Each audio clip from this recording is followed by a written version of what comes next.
On today's episode of Let's Talk FGO, this is not a drill. There is an NA exclusive banner of a limited servant you probably want. Right? Meow. Well, in a couple of days, but we're announcing it now, and, there'll be time dilation. The news, it's big. Hi, I'm Omega. With me, as always, is Lucky. Hello.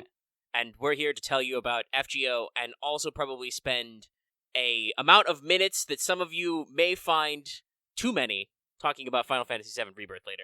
It's going to be in the tens. Yeah, no, there'll be quite a bit of that. But before that, we do have a decent amount of FGO talk to get you through because it's the Valentines event as well, wrapping up, and it looks like we're setting up for the next one in JP as well. So we have a lovely little bridge of content to give you today. I hope you'll be excited and click this video. Lots. Click it more. Click it a few more times. But before we get on with you clicking this video and possibly showing it to your friends who are cool. That's right, you have cool friends. Show your cool friends this cool thing. I'd like to give a shout out to our patrons, such as Admin Heartblack, So G Call Me Said, Carlos Dragon, Flight Iceberg, Jeremy Vasquez, JDV9000, Just with the Faye, John Sandoval, Charlie, Legendary Boss Hunter, Liam Kester, Reggie Raptor, Rise of Kenji, Ro Robin, Charvor, Sean Pryor, some guy named Bob, and Baron the Crow. If you like what we do, want to see us do more, consider supporting us on Patreon. Get access to episodes early, lots of other goodies, and it really helps us out. Thank you for your support, everybody. Thank you. Sorry, I coughed or chuckled something in patron chat. Oh god, I couldn't imagine going to someone's wedding nowadays. I feel so awkward. So I have 4 older siblings, and I have thus been to 4 older sibling weddings, and that was probably enough for me to jam to feel like I've been to enough weddings in my lifetime. If I get invited to a wedding, I'm getting a nice suit, and I'm bringing my slug box shooting doji Dakamakura with me, and I'll just make them kick me out and go home. That certainly is a move. Lucky has plans, don't worry. I know what I'm doing. Reading the intro? Yes. So, I hope everyone is enjoying Fate Grand Order, aka Big Oneichine vibes. And while we here at Studio Mega like to bring you the latest FGO-related news and memes, we will be talking about current and future events for the JP and EA version of the game, so anyone not want to spoil it should listen to their chocolate senses. They may be tingling. They probably are. There's a lot of chocolate going on. And don't you worry, we'll have a few things to say about that. I'm sure you want all the delicious chocolate commentary, but you've got to wait, okay? We have a format to the show.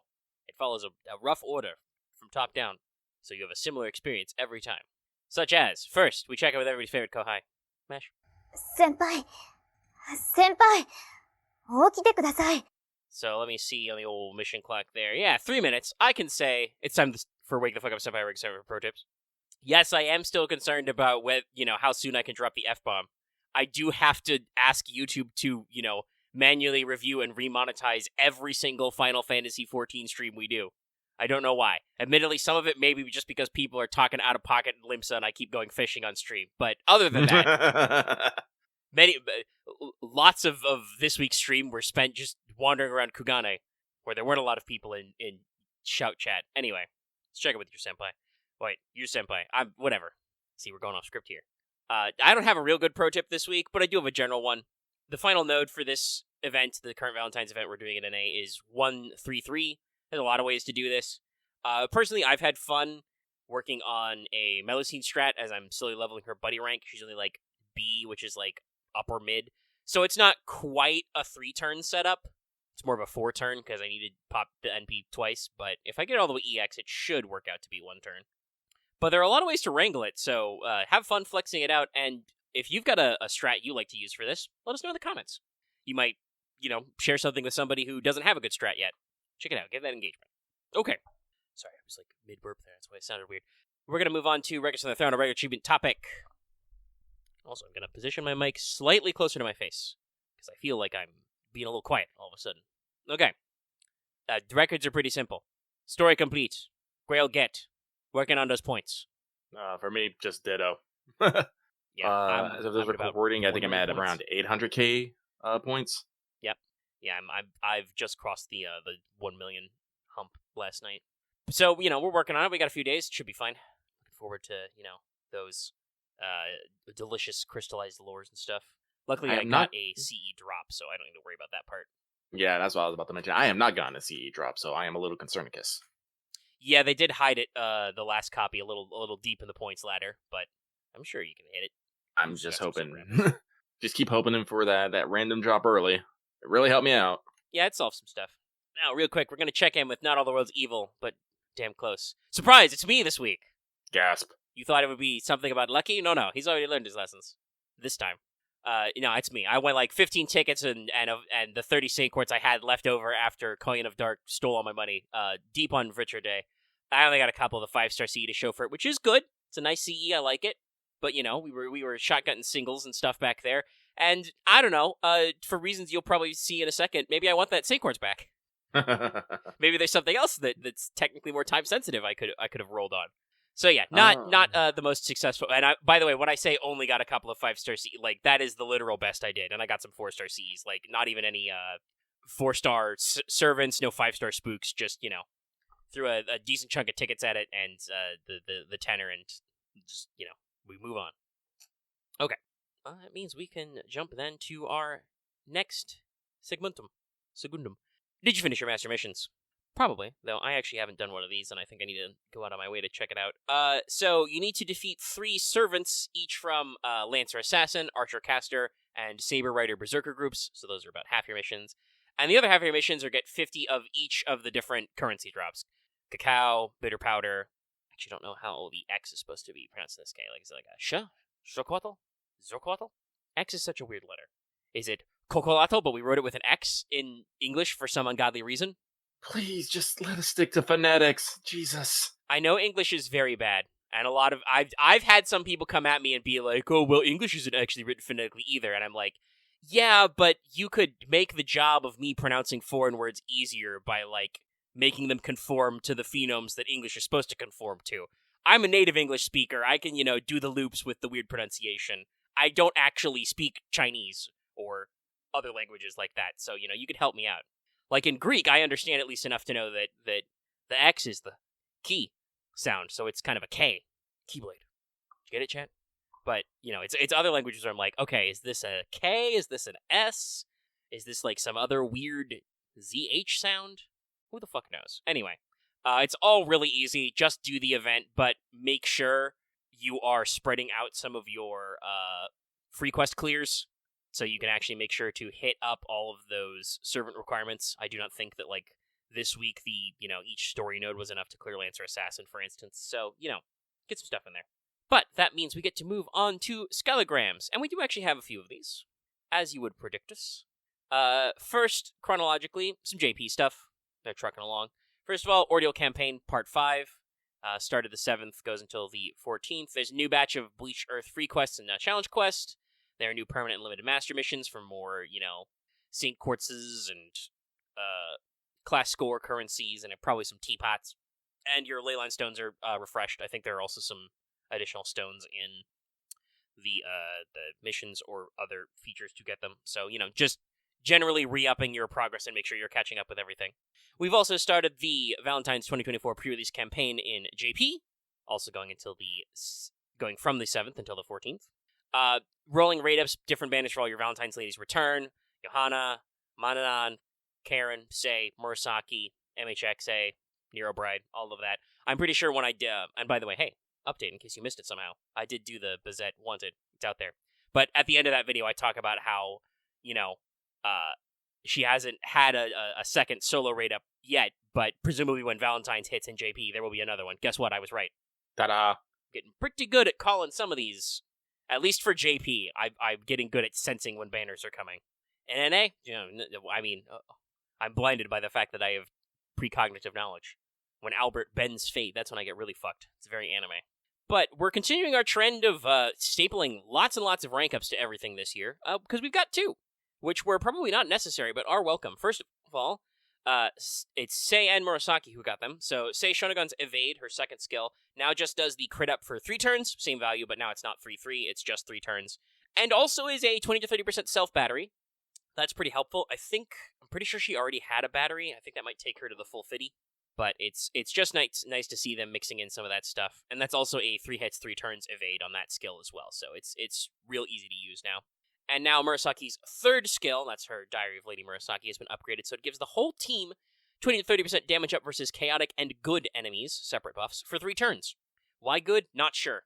I don't know. Maybe good alignment servants are the ones who will feel embarrassed by, being dunked on in Murasaki's diary. Anyway, it's a pretty good team support. She's already good against, chaotic and evil and demonic servants, so team-wide buffs are good. That's her damage cut anyway, so just all in all, really spicing stuff up, And also in JP, their next winter campaign, tour stream will be on the 11th.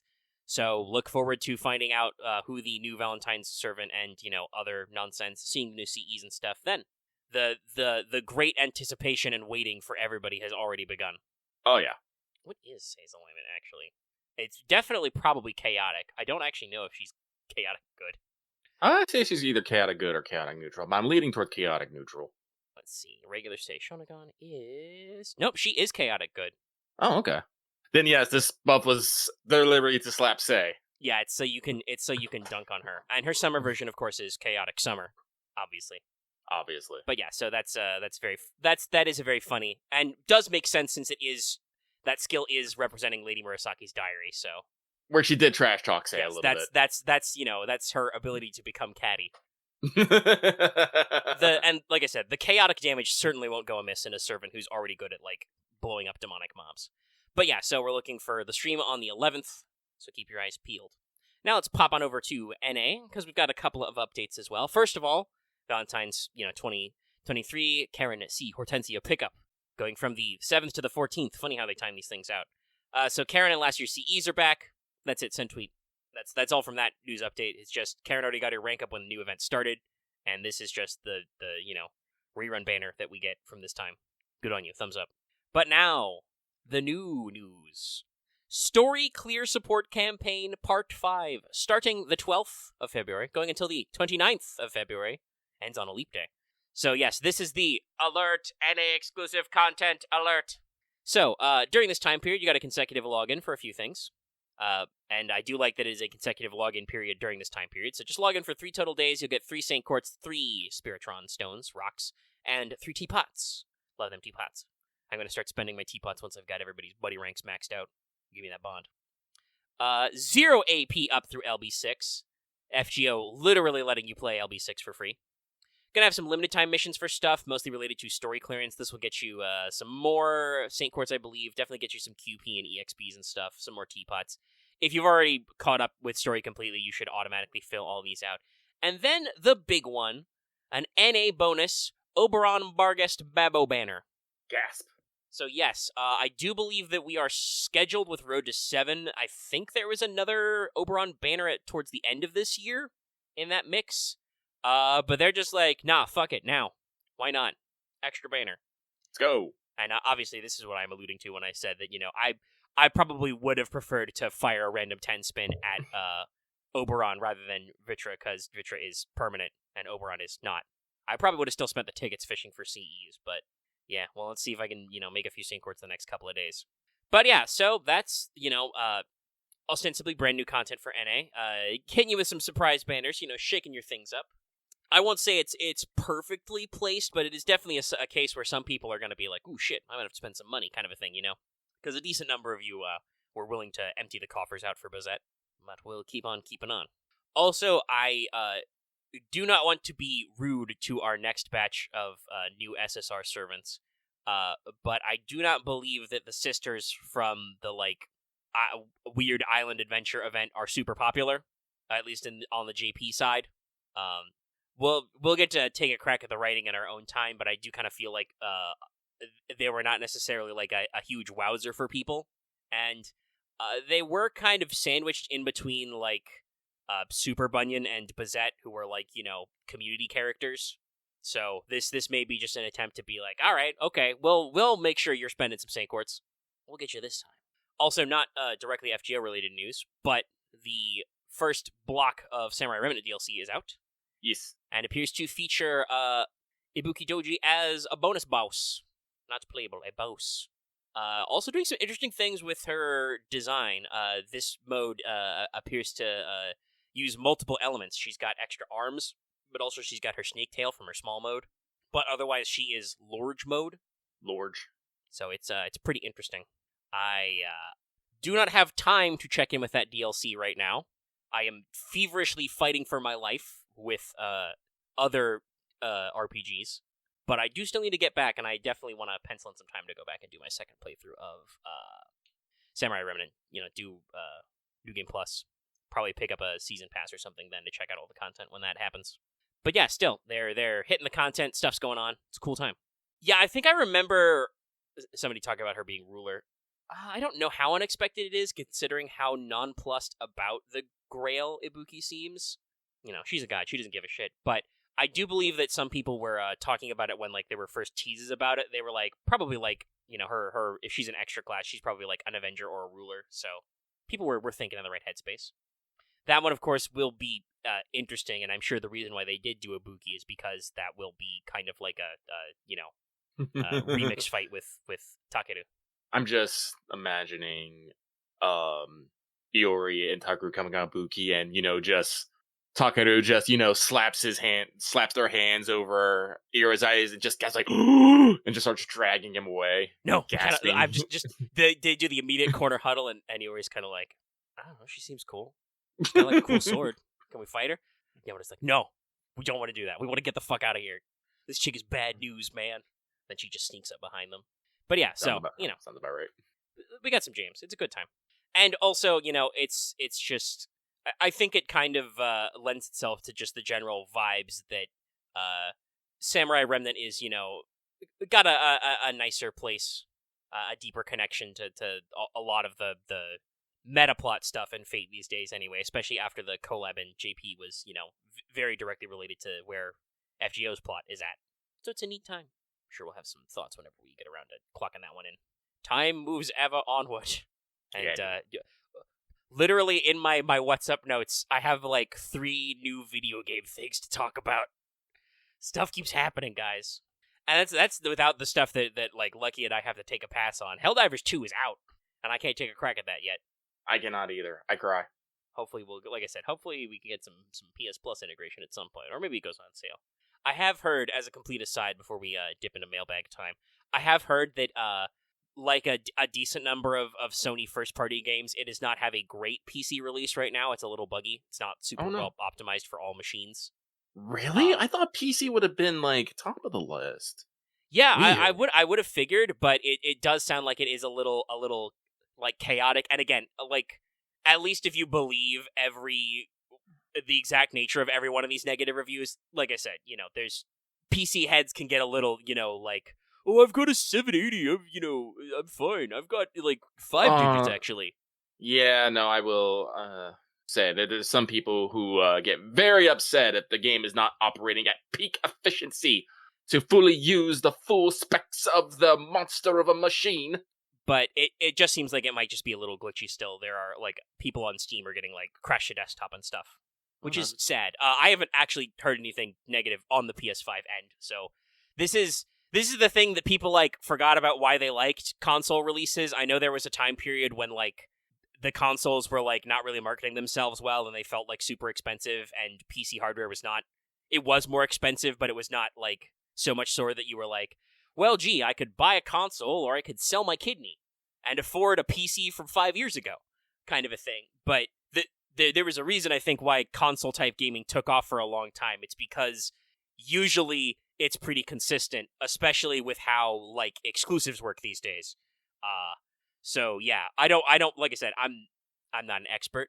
I don't actually know what a kidney is worth this much, but I know top-end gaming hardware is fucking expensive, though. I don't actually know if you could buy, like, a top-of-the-line gaming PC for 1 kidney. I do not know what the market is like. You could. It's like, a top-of-the-line gaming PCs are around $2,000 to $3,000. Yeah, probably.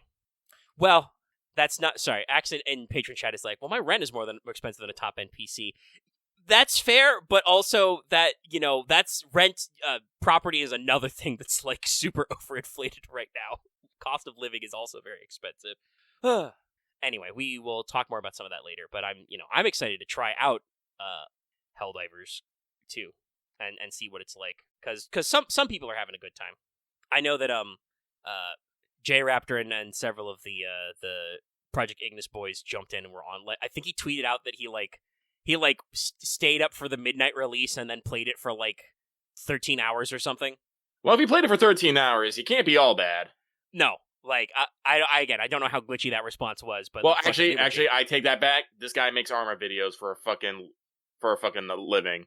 I mean, it is true. Arma 3 is also super jank, but, like, there's so much leaning into the jank you can do. But yeah, so, like, people are having fun. It's very funny, though, I do want to say.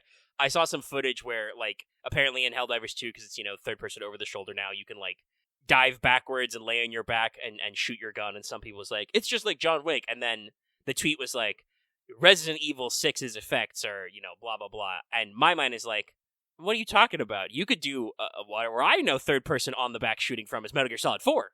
Yeah, I know, I was about to say. That's definitely older than RE6. The problem is that I think you can play RE6 on something that came out this decade, and you can't do that on Metal Gear Solid 4. But if people want to hear more of us our aggrieved hearts over the state of Metal Gear Solid 4, go watch the Metal Gear streams. They're very nice, and, we have a good time. And Lucky only got blown up by Rex, 5 times? 6 times? 5, 6 times? It was many times! I had to go through cutscenes a lot! Yeah. That is something that's not going to get me better. Anyway, that's it for our news. We'll have some more things to talk about. So, we'll move on to the bug. With that, let us move on to this week's Let's Talk FGO Mailbag, the segment where we read what you have to say and comment accordingly.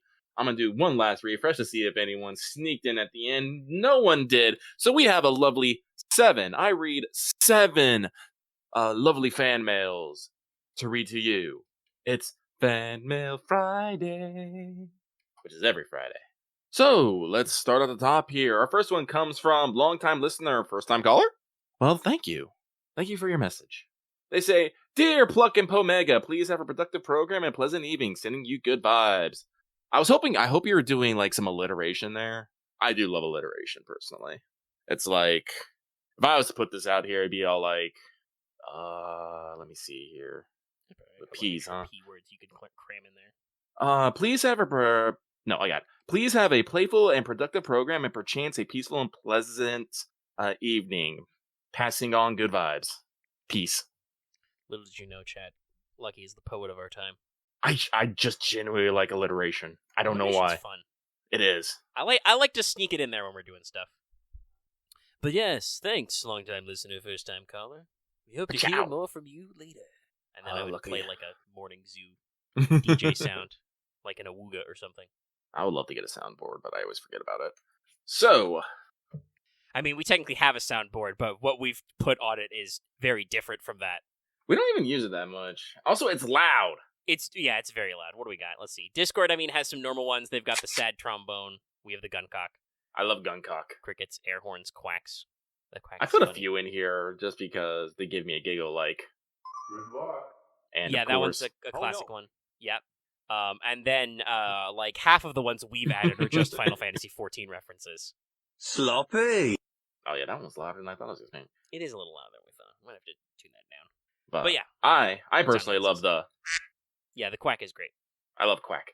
Also, yes, Architect, we do have a test of your reflexes, but that one's a little longer. I don't know if we need to play that one. We don't need to play that one. One of them, I should say, I won't play it, also because the sound quality is kind of trash, but we do have How Very Glib eternally preserved in our soundboard. Mm-hmm. But with that, let's move on. This next one comes from the master ready for Buki Blitzen and Samurai Remnant. Well, thank you very much for this message. They say, Hiya, Lucky and Mega. I don't have a question this week, but I have a theory about why we got oddly timed story campaign. And other years, FGO did have a Chinese New Year campaign for mid-February, but with how other cultures celebrate Lunar New Year, Aniplex US did not want to offend anyone, so I feel that's why we had alternative campaign in other years. And with a specific Vimney servant coming this spring, they may bring back a Lunar New Year celebration in 2025, or so I hope. Thanks for reading my comment, and I wish you both a safe weekend. Yeah, I don't think FGONA has consistently done a Lunar New Year. I mean, Lunar New Year's not actually until technically tomorrow. So I wouldn't be shocked if we log in tonight and there's a couple of extra SQ or something, right? Well, we also do these little things. In February, actually, we generally have a President's Week campaign once in a while. This is also true, yeah.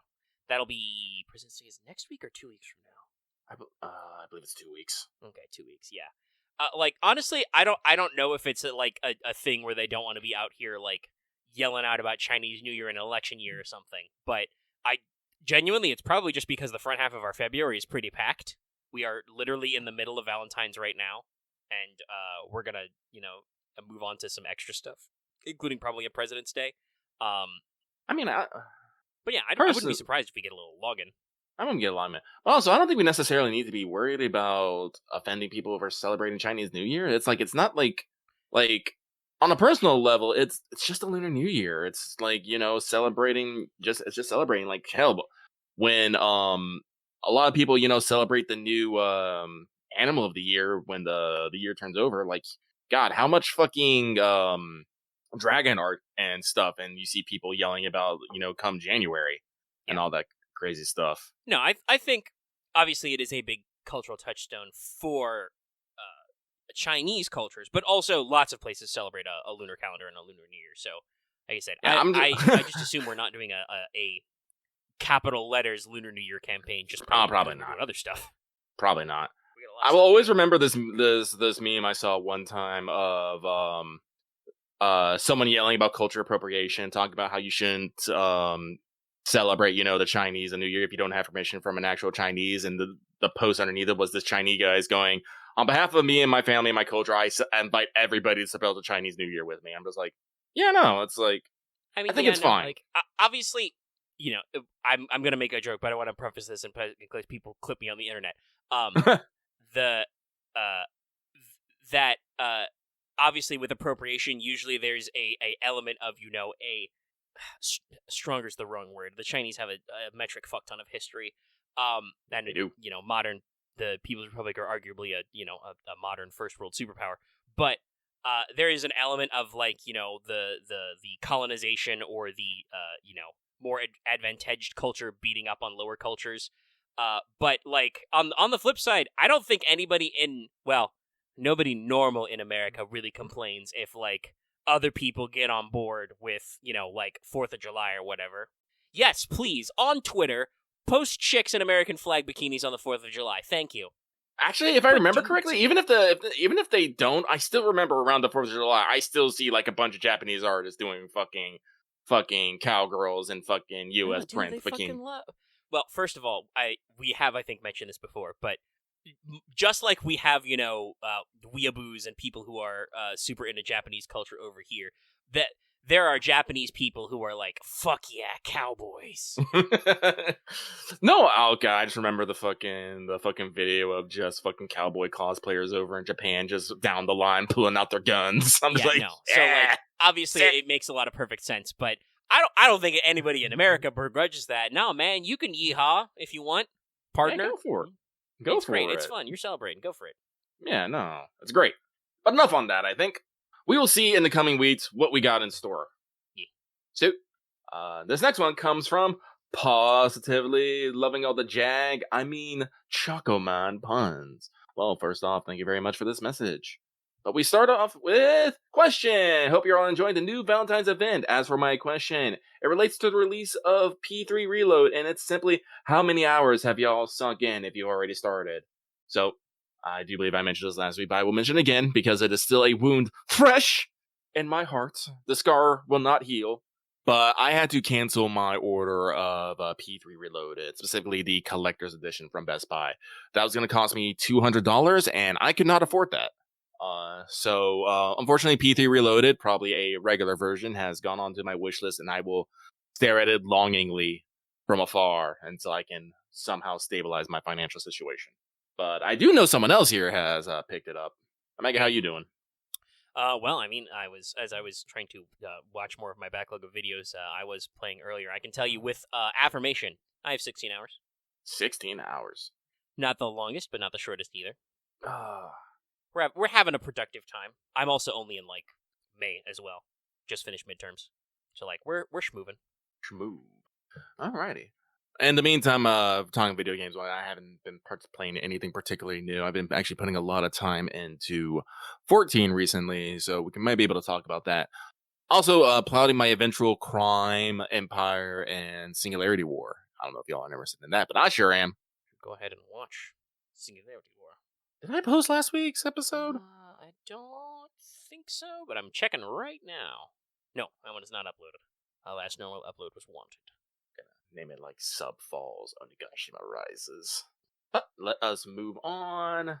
This next one comes from Monster Girl Aficionado saying, Dear Lucky Omega, no question this week, sending good vibes, wah wah wah wah wah wah wah, and wishing you well. Keep up the great work. Wait a minute. I'm sorry, long-time listener, first-time caller. I did not give you your good vibes. Here you go. Wah wah wah wah wah wah wah wah. Gotta make sure we don't get it back. We don't back up good vibes here. So, moving on here. This next one comes from the Dragon Girl Drowning in Chocolate. Well, first off, thank you for your message. And we are going to say, they say, I do have a question this week. What chocolate scene did you find funny or informative from your servant? Best wishing, and may your rolls be grand. Well, thank you for the best wishing. I will not be rolling for a very long time. Well, I take that back. I'll throw tickets here and there, but no, all my quartz is saved. If we're talking about Valentine scenes, funny ones, oh god, there's so many funny ones. Like I said, I've definitely busted out laughing a couple times. I don't know, they're what their funniest, but both Korean Sky of Light and Dark have great intros of them, talking about your schedule. Korean Sky of Dark is particularly funny because she basically lists your schedule, and it's basically meeting with every servant that you could have rolled for from Fairy Britain all the way to the New Year's. And it's slightly hilarious, and she's just all like, what the fuck? Why do you summon so much? And you're just like, Oh. Particularly funny ones, say Shonagon Summers was pretty funny. Oh yeah. She is over the top, and I for Owls continues to sell it. It gives me life. Yeah, that was definitely, I think just in general, Summer Say is going to be one of my highlights, because as Lucky just said, she's voiced by iPhotos, who has great range, so I love the switch to energy, and then a couple of times she, not quite all the way, but sometimes she dips down low into the Jolene Cujo range, and I'm here for it. There's some solid stuff there. Particularly funny, but I did enjoy Summer Commas, as it's just Summer Comma being a doof. Oh yeah, I knew you'd like that one. I got that one early by last week, and I just what's my strategy to defeat the King of Desires? Well, I'll just flip it back on her. Like flawless victory, baby. Summer Comma is the epitome of all give and no take. She can dish, but she cannot take. All attack, no defense. But I think I mentioned it earlier. I did laugh out loud when I got Babanshi's, and she's just having a fucking, it turned out to be a dream, but she's just having a an offhand conference with a nondescript Liz. Mm-hmm. And I'm just like, this is perfect. Of course this is how we'd hang out here. And then she gets a Force Ghost call from an imaginary Morgan. I'm just like, oh yeah, this was great. Great use of our time. I do think Morgan's was quite funny as well, just because she is so energetic, but not in like the energetic way. She's like, very yes. enthusiastic, but as Babanshi said, she is ice, cool, dark. So she's got her own vibes. I also want to say I love that they do use a lot of the LB6 music for the Tamlin, and Morgan. Morgan's especially, though, playing like her throne leitmotif is just great. I'm like, oh, this is so good. Conjures forth the meaning of the minds. I do also enjoy that apparently in Chaldea they have just set up like a castle and stuff somewhere where they just do things. Yeah, I think that's just supposed to be like. She mentioned later that it was her workshop, so yeah, I think that's just her space, because Morgan has a really high item and territory creation. She just took her like normal room and turned it into her secret clubhouse. But yeah, and the suggestions everybody gets is great. Like Babo's very much freaking out, and then just goes like with a straightforward like, listen, you gotta be cool, mother. You gotta be slick. Don't try to be cute. And also is like, make it from love, and Melusine is like, I just give them me. Yeah, you little gremlin. I love my little gremlin though. I do love it though how both Vargas and Melusine understand who she's giving the chocolate for, but Babanshi doesn't. She's like, who?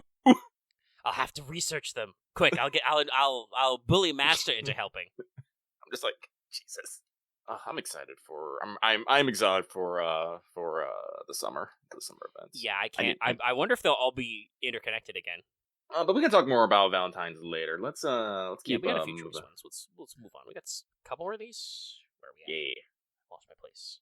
Okay, there it is. Yeah. Only a couple left. So, this next one comes from the Tyrant King, grinding the Terra raids for that salty herb. Well, thank you for your message. Terra raids for that salty herb. Salty herb. Terra raids. Pokemon.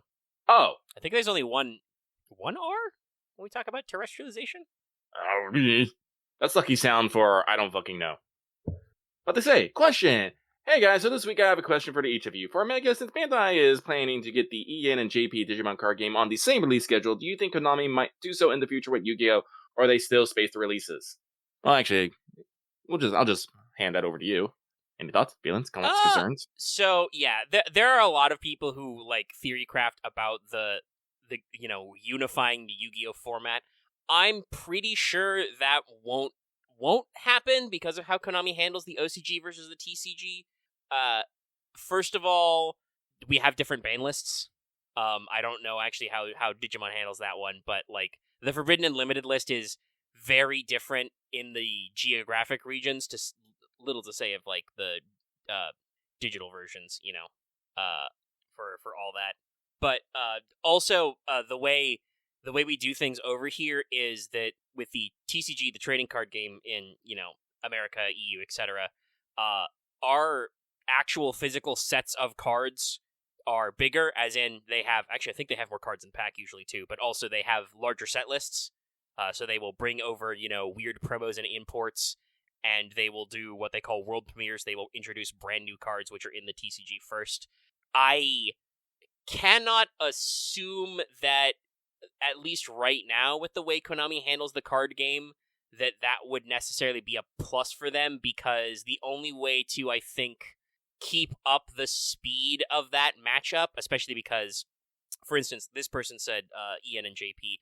I don't know if Digimon also releases in other languages. I would assume they would, but obviously with the TCG, that's not just America, that's also, well, not just North America, I should say, that's also like South and Central America and Europe, so like they print in, officially recognized languages like French, Spanish, German, Portuguese, etc. So, they're printing quite a lot of text and presumably have to translate all of that ahead of time. So they would slim down if they were accelerating the release schedule, because they have a lot of different things to print. And I'm going to be honest, I don't think that's what the consumer wants. A lot of people say they want Yu-Gi-Oh to be a unified format again, but I feel like most of those people are imagining that somehow the TCG style format with the cards that we have banned that we want to be banned and the releases of cards we like to see would somehow expand to take over the OCG. I do not see that happening with Yu-Gi-Oh anytime soon. Like, Konami's been doing a lot of stuff to like raise awareness and do broader releases and stuff that I've talked about over the past week, but I do not think that is likely to happen, that kind of unification anytime soon. I would be interested in hearing more about how Digimon accomplishes this. Like, historically, have the English and Japanese releases been literally the same set lists, right? Stuff like that, because that probably makes the process easier.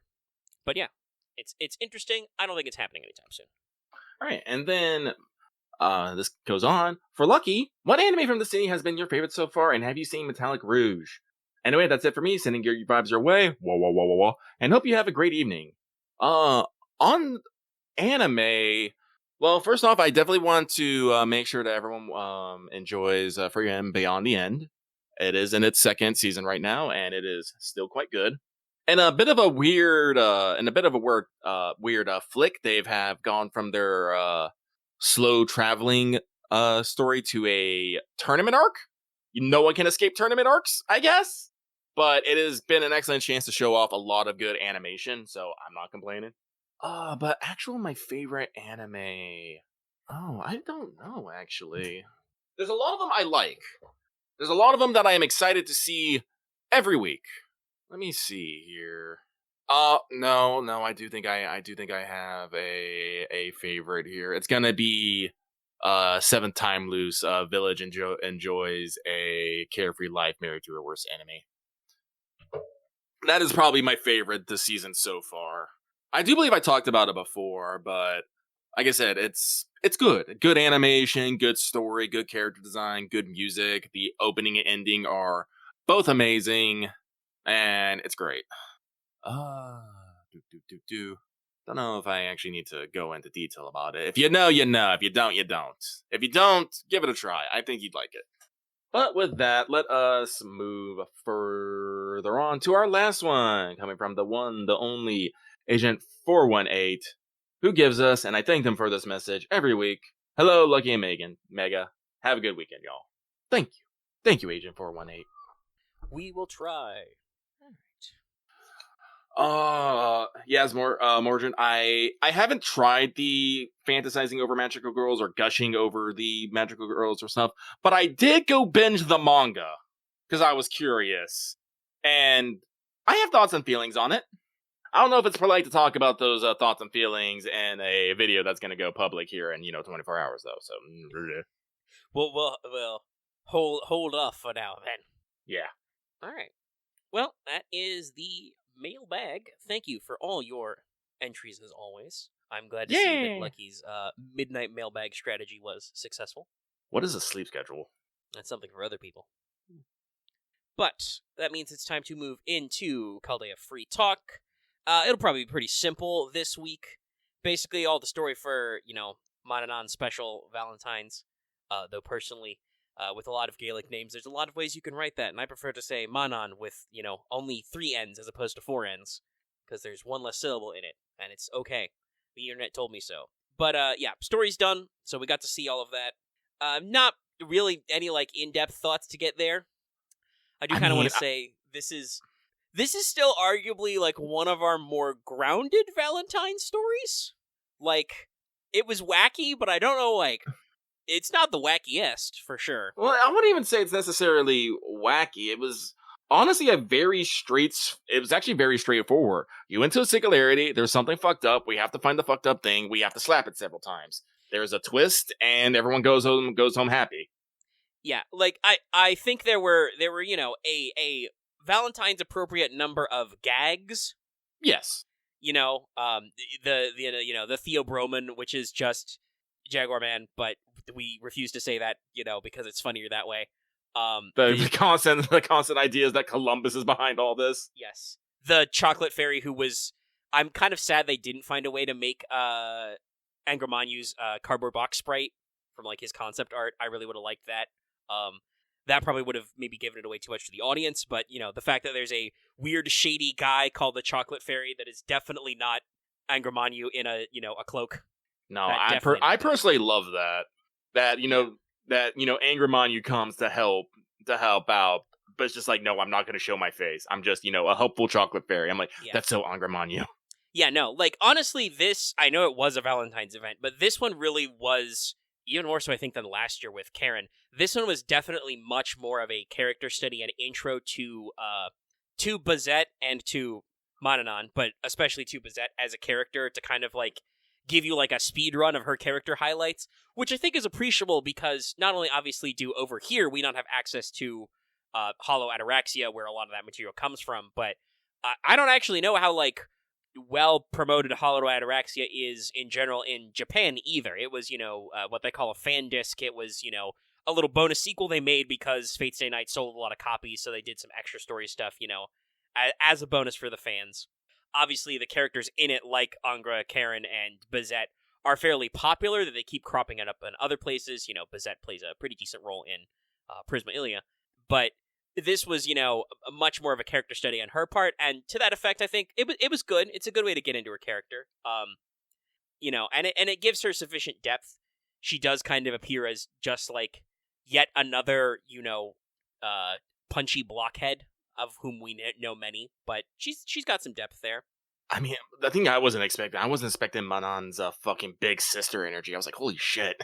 Yeah, I mean, I think that it is weird to, again, watch Wanted, but it's weird to recontextualize Mananon, wearing Bazette's face, basically, because the actual Mananon is a male god. Yeah. And a major, overking.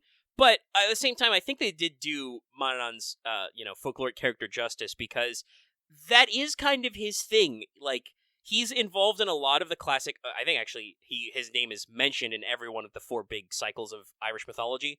So, he's a strong recurring character, and usually his job is just be an important guy who does things for people, like once the Tuatha De Danann are defeated and, they hide in the hills, right? He becomes the Overking of the Tuatha and, like, divvies up their territory so they know which, fairy mountains to chill in, and he generates their immortality by feeding them, apples of eternal life and youth every year, and also hiding them from humans with his magical mist, What is etc. with fucking magical apples? I don't know, people just think apples are cool. I mean, at least in this case, the British thing, I forgot what exactly it's called. It's Amain of the Apples is the island that he might live at, which might also be the Isle of Man in real life. Same root, by the way, Isle of Man, Manannan. No one is sure which one came first. That's a fun. I love that kind of like fun little etymology fact. We don't know if Manannan is named after the Isle of Man or the Isle of Man is named after Manannan. Powerful. But that story of Amain of the Apples, the island of apples of eternal youth, probably influenced Geoffrey of Monmouth for writing about the Isle of Avalon.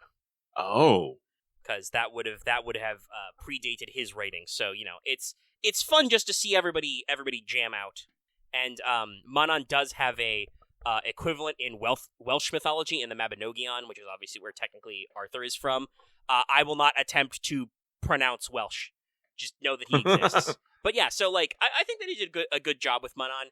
The like I said, the big sister vibes are kind of like those are definitely unique, but they definitely work, I think. And I do kind of appreciate literally seeing kind of two separate sides to Bazette's character, basically, where on the one side you have, what if Bazette was like more relaxed and generous and relaxed about stuff, and then on the other hand you have, what if we punch? What if we punch? What if we both punch each other under the moonlight? Yeah. And I'm kind of sad they didn't use it more in the story, but I do kind of like how they show off her second ascension. But yeah, there's some fun stuff there.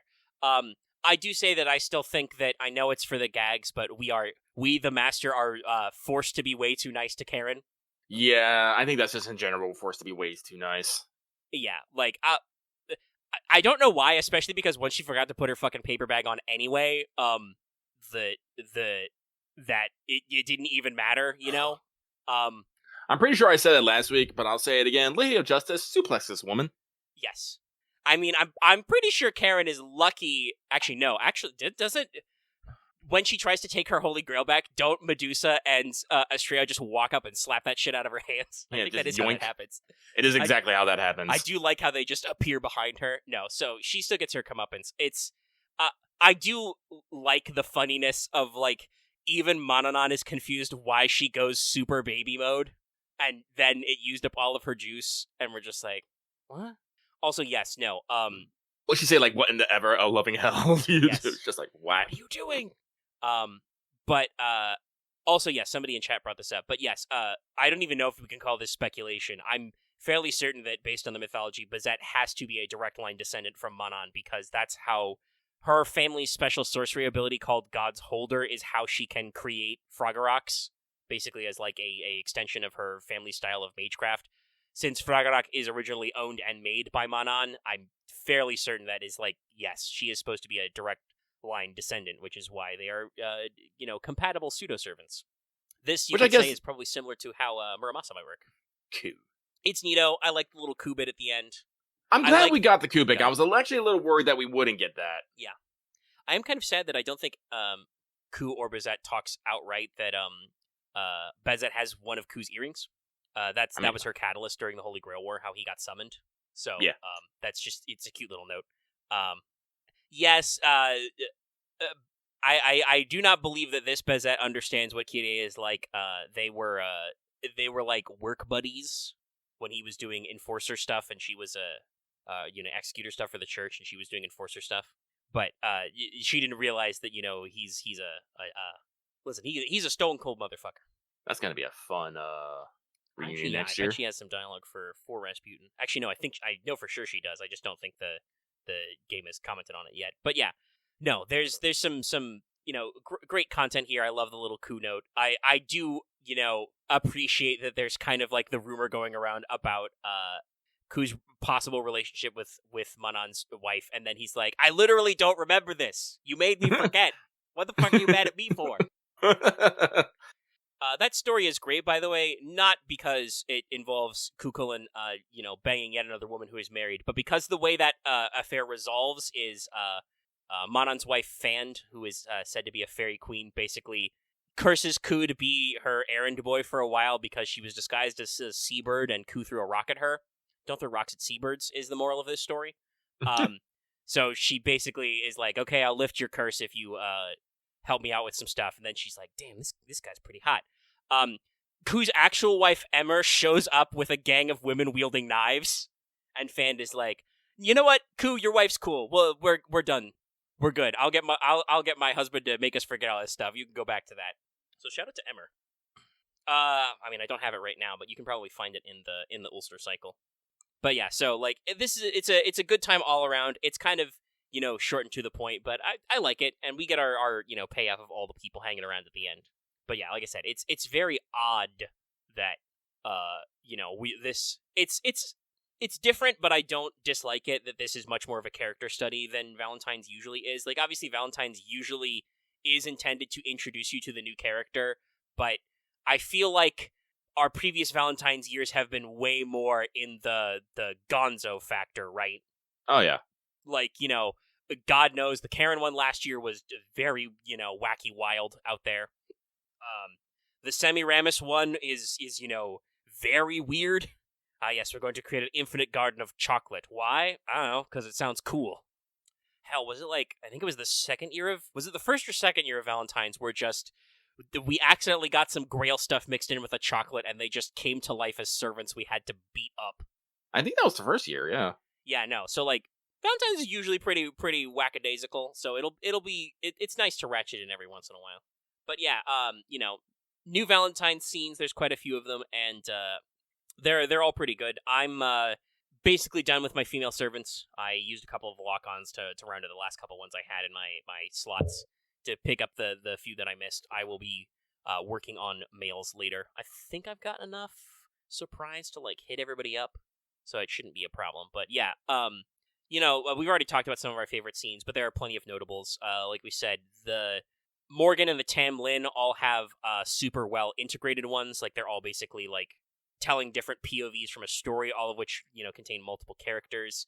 I love how it's funny to me how interconnected everybody was, because Melusines is basically unconnected, other than that she appears in Morgan's. But I got Morgan's before I did Melusines, so what she does in her scene is exactly what she describes as to Morgan to do. Yep. So it lines up, but also could be completely standalone. Probably because Melusine is a devious little gremlin. Also gets showered in gifts as she walks to our room. It reminds me of regular Lancelot, believe it or not. Yeah, I think that's what they're going for with the vibes. But we mentioned it earlier, but Morgan basically assembles the girl boss squad 10 days ahead of time, and she's just we all making the bitchinest chocolates. Tell me. And she's just like, yes, I'm going to make a great chocolate for my husband and or wife. I need all your secrets. We're going to brainstorm, and then I'm going to do it. And they're like, yeah, it's pretty good. And, each one has their own opinions. Like I mentioned this earlier, but Baoban is actually the first one to just be like, she gets the most freaked out, but is also the first one to be like, okay, all right, no, hold on, game face. Whatever makes mother happy makes me happy. Okay, so you're going to want something that's, cool and stylish. And, Bargus talks about, you got to do something from the heart. And like I said, once again, Melusine's first instinct is, well, obviously I would just give myself, but a human probably couldn't handle that, so I'm going to do that in a metaphorical sense. It's great. And then, doing Bargus is also really great, because Bargus basically just grabs Castoria and is like, yo, I heard you won a map match? Tell me your secrets of chocolate. And then she makes so many chocolates. Can we talk about how much I love how Barges has, her night mode and her fucking housewife mode, and you can hear it in her voice? Yes, I was actually going to bring that up, because the scenes are voiced. Let me actually remind myself who her voice actress is, but... should be Inoue Marina. Yes, that's right. Maria Inoue. Yeah, she does a great job of, Bargus' external voice is, all cool and collected, and then it snaps to internal monologue, and she sounds, not quite, girlish, but like much more lighter pitched and demure. She's like, I have no idea what I'm doing. Yes, child of prophecy, tell me the secrets of your chocolate. No, it's real great. And they have a lot of back and forth, and there are a few more. We mentioned earlier, Summer Say, Nagiko's is just insane. But it's Summer Say, so if it wasn't unhinged, it wouldn't be correct. I was actually kind of surprised. Well, not that much, because that's kind of like their character dynamic, but I did, Summer Anastasia and Charlotte Corday, has a big cameo in it. I like how they cameo in each other's. Yeah. I don't actually have a Summer Corday, so they'll see the reverse, but I'm sure it makes sense for them to go back and forth. Lots of little fun stuff like that. Go ahead. This is new for me this year, but I actually got a regular Stacy this year. I actually laughed at that, how the V doll and apparently the Berserker Coup plush you have do battle in the middle of the night. Oh, yeah. So, this would be your first year doing that. Yes, no, I love that scene. That one's not, that's a couple years old, but it's a great one of just like, Here, take this, and then they just fight and become friends. I want to say, Habatrots, adorable. My heart. It's so good. I love this hat. Yes. Sick, I have a hat. That's great. And just all that little back and forth with her. I'm like, yeah, it's good. Talking about happy end and stuff. Oh, it's very nice and relaxed. Also, yes, the hat's fucking sick. I'd buy it. And there's a few more, oddities out there to pick up. I'm trying to think, were there any other like really, I slashed through a few. So, are there any really other big standout ones? Oh, actually, I will say, I like Cinderellas as well, because canonically, we understand that the Liz's sometimes have team meetings to discuss things, and it's great. Of just like doing a squad up. It is also interesting to see who Valentine's treats as like separate people. Because I did do Santa Martha's, which is very funny because Santa Martha learned about Valentine's from herself, so she has to talk to herself. But like the way that one phrases it is like basically canonically, Martha, the regular Martha, is just Martha, and she just switches back and forth between being Summer or not, basically. Yeah, but no. The Santa Martha is a whole separate instance, and we actually, we give Tarask an existential crisis by asking if there are two of him. But, also, every Liz is separate, including both Mecha Ellies, so, they have big team meetings. I love it. No, there's some great stuff. I'll be very interested to see where some of the lads are as well. Oh, I haven't seen Miss Cranes yet, actually, I just realized. I think that's one of the few last ones. Because I think I have 12 left of the ladies. And I think I haven't seen Miss Cranes yet. That's a small version, though. But yeah, it'll be interesting to see them. Summer Da Vinci's was just cute. Also, Da Vinci Small Hoarder confirmed.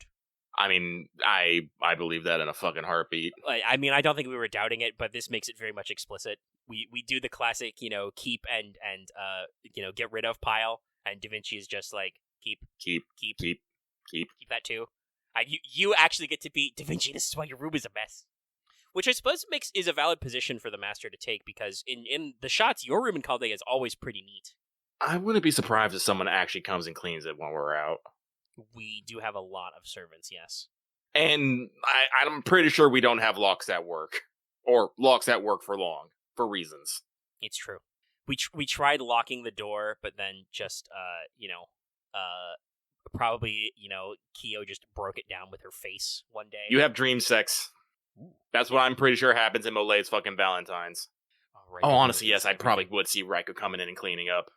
But no, Molay's is actually interesting, but yes, I am pretty sure you basically go on a dream vacation with her, talking about life and stuff, and at the end, she turns into her, she, channels the big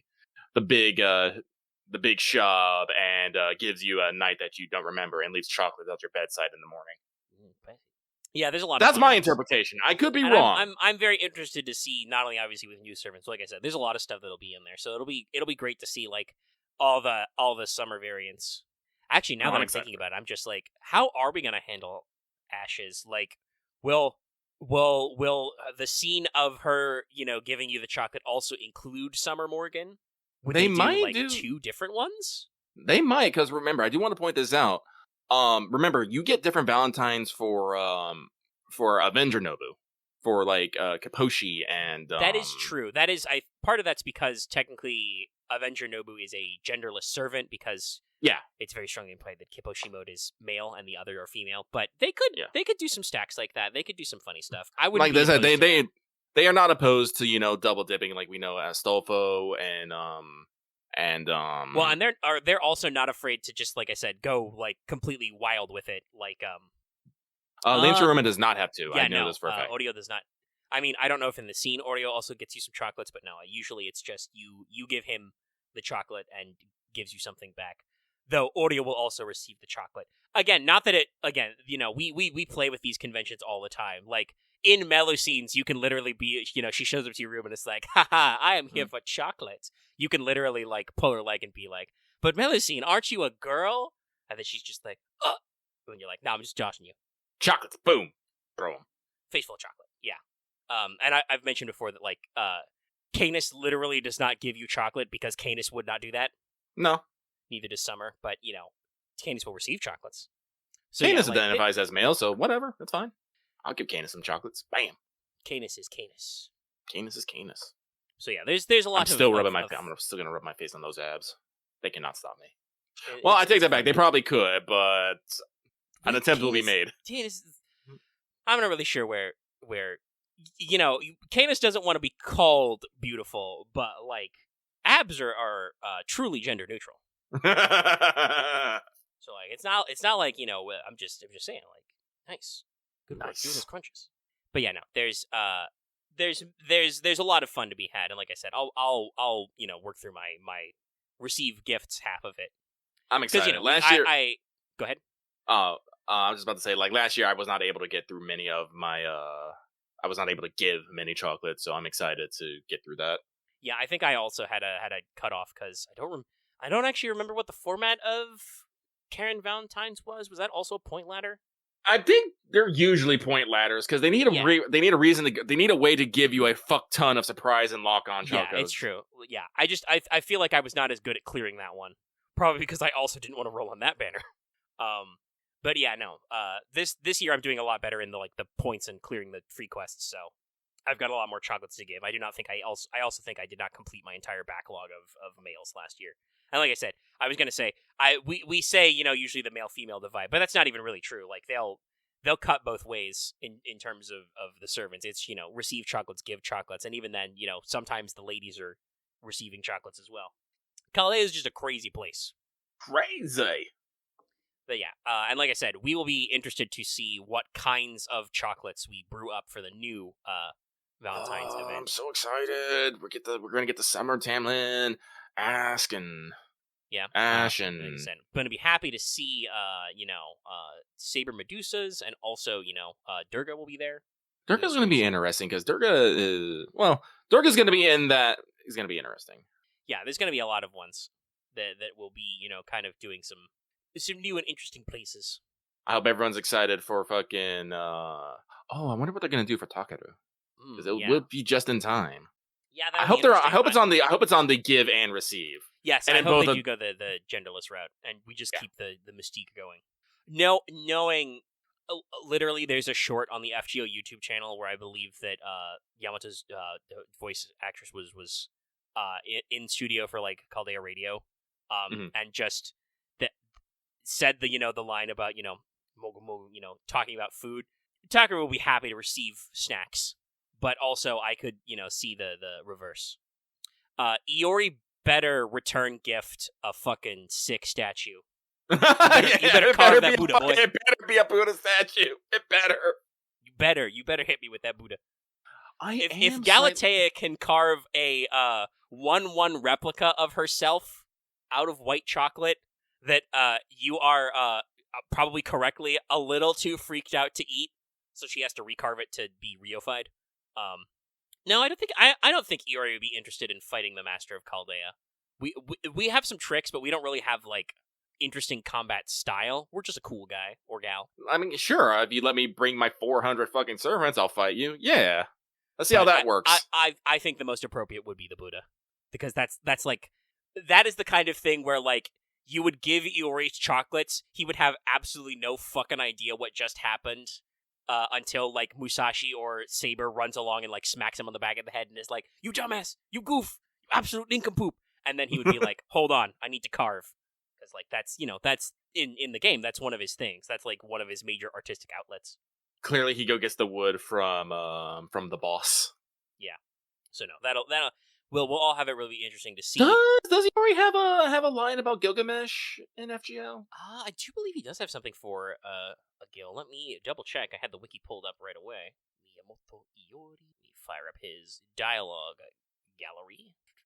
Scrolling down. Well, seeing what Yui gets into will be interesting, especially because alchemy. Yes. Specifically, he has one for. I think it's like this person has boss-like energy. And it's not just any of the 3 Gilgameshes, but it also, interestingly enough, includes Arash and both Merlins. Interesting. Yeah. And then he has, strong bunches. Oh, and he actually also, I required you to clear the event, but they've since added, he also has a line of dialogue for any normal John, including both Jalters and, Summer and regular John. Interestingly enough, not one for little John Dark. I'm pretty sure Yuri wouldn't know what to do with a kid. Sorry, I'm looking at servants that have dialogue for him, and I'm just, like, slightly boozled. It's, it's people you would expect. Interesting enough, Musashi is not on this list. I just don't know if they didn't have Ayane Sakura in yet. I think that's because at this point of time when this would probably happen, this is past data lost. It is true. So, like, canonically, she would not be in Chaldea, but still, it's a little odd that they don't have any, like, weirdo comments. But the ones that are funny to me, and I want to see if I can track down where it is, Europa has a line for him? Is it, like, does she have a line for, like, he got added to, like, her... Okay, so did he get added to her second block of, children from not Europe? Yuri gets adopted. This is my child now. Let me see, I'm skimming the Sabers. Yes! No, Iori did get adopted. He just got added to her block of servants. Skahak has a line for him, which is interesting. And also, all of the Valkyries, literally all of them, yes, including all of the summer variants. I'm assuming that's probably just they're like, this guy looks like a guy who can go to Valhalla, but it's funny how many that adds up. I'm very interested if Kentucky is a specific line or just... And yes, regular Kentucky's on this list. I'm going to double check if it's a specific line or just a category. Oh, also, that is interesting. Is Okita not in Iori's list of people who he'd want to duel? That might just be because of the frail constitution. Okay, yeah, so it's not a specific line, but Kentucky also has a list of people he wants to fight dialogue line that Iori is now also in. Oh, also, Theseus is in that list. Interesting. Kentucky has broad taste. But yeah, so new Valentines, presumably they're going to stream, the 11th, and that will probably be the announcement details and stuff. We're all... Basically, I think there are 2 frontrunners for who the Valentine's character is. One of them I won't name, but is a NPC-only character from an event that was late last year that is female that a lot of people are hyped up for. And the other is people are pining for Tomo Aria. I don't know if either of those will be the option, but those do seem to be the ones that are in everybody's mind as to what we get. So we'll see. I am leaning towards Tomo Aria personally, but we will see. Yeah. I've got to be honest, I say this a lot with FGO these days, but I'm like, I genuinely do not know. They could absolutely, poleaxe me on this. It could, let me see, are there any, major Nasuverse characters we don't have yet? I mean, there's the Aozaki sisters, but I feel like that would probably be saved for a time when we're calling upon, Tsukihime or Mahoyo, re-releasing or stuff like that, especially when the Mahoyo movies are coming. I'm still leaning toward the Mahoyo collab. Yeah, that seems more like an appropriate time, but also it's like, who do we have left to scratch off? We got Karen, Bazette. Like I said, they're always in the backlog. We got the remaining Sakura 5. That's true. Like I said, if Columbus Lily does happen, that's probably going to lean happening somewhere around White Day, I believe. Listen, we are usually very on point with Valentine's being a lady and White Day being a guy. Yeah, that's just the format. Though, yes, somebody in our chat pointed out that we do have a snapshot of the bonus list. It's basically all the Valentine's women you'd expect, but also Columbus is on this list. I strongly suspect that means that we're probably going to get another plot callback to this event, and it's going to actually be Columbus did it this time. I do not think it will be Small Columbus as, like, the SSR, because Small Columbus is, like, cute.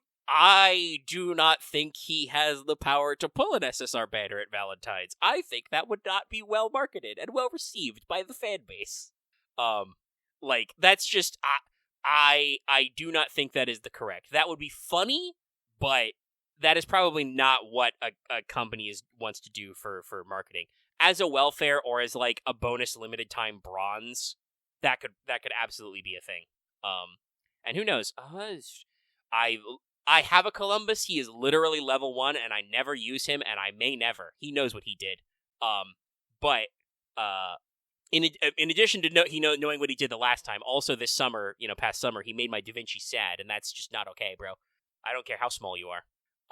But yeah, so, like, that would probably, work fine. I'm just wondering if there's, like, a rank up out there for, like, Columbus, since we're doing a lot of rank ups randomly. I don't know if he has anything that really needs to be, respected there. But we've got a few options. So we will be seeing very soon. But that'll be next week's show, where I'm sure we'll gush all about it. And also probably, if they're doing the stream the 11th, let's see, is that, I can count, that's the Sunday, yeah. So, even if they wait until the 14th when all the other currently ongoing stuff ends, that means that, as usual, we should have a full drop of that new event and Servant. So, we'll be able to keep you up with the news next time. Yeah. All right, let's see where we're at. Okay, we're at about just over an hour 20. It's pretty well. Yeah, paced. we're doing good. Yeah. Yeah. No, I am excited as always. Story. No, it was good. I liked it. Yeah. It was simple to the point, and I do enjoy that we got to see a little bit more of like other characters, like Estrella and Medusa Lancer didn't necessarily have big roles, but they did have quite a bit of dialogue, and they did interact with each other. And that's like, I'm like, yes, become friends. Yeah, it's also cute.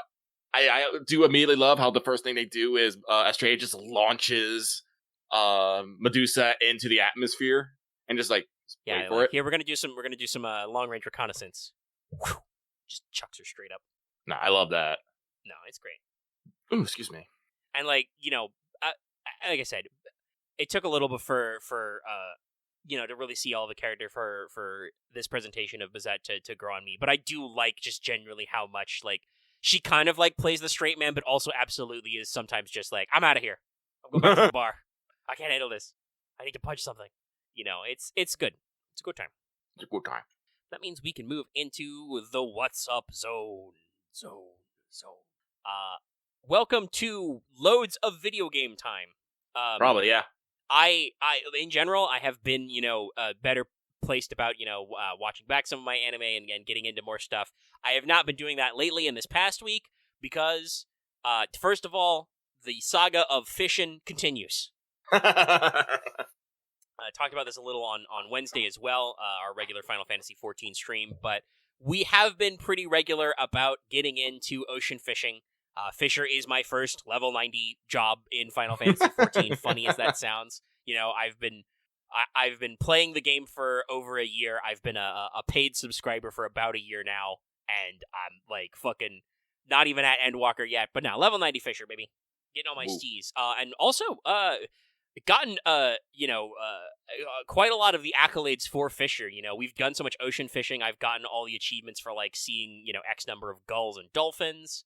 I hit the 10k point cap for both the mount and the minion on both routes. Good job. We've caught several of the rare special fish.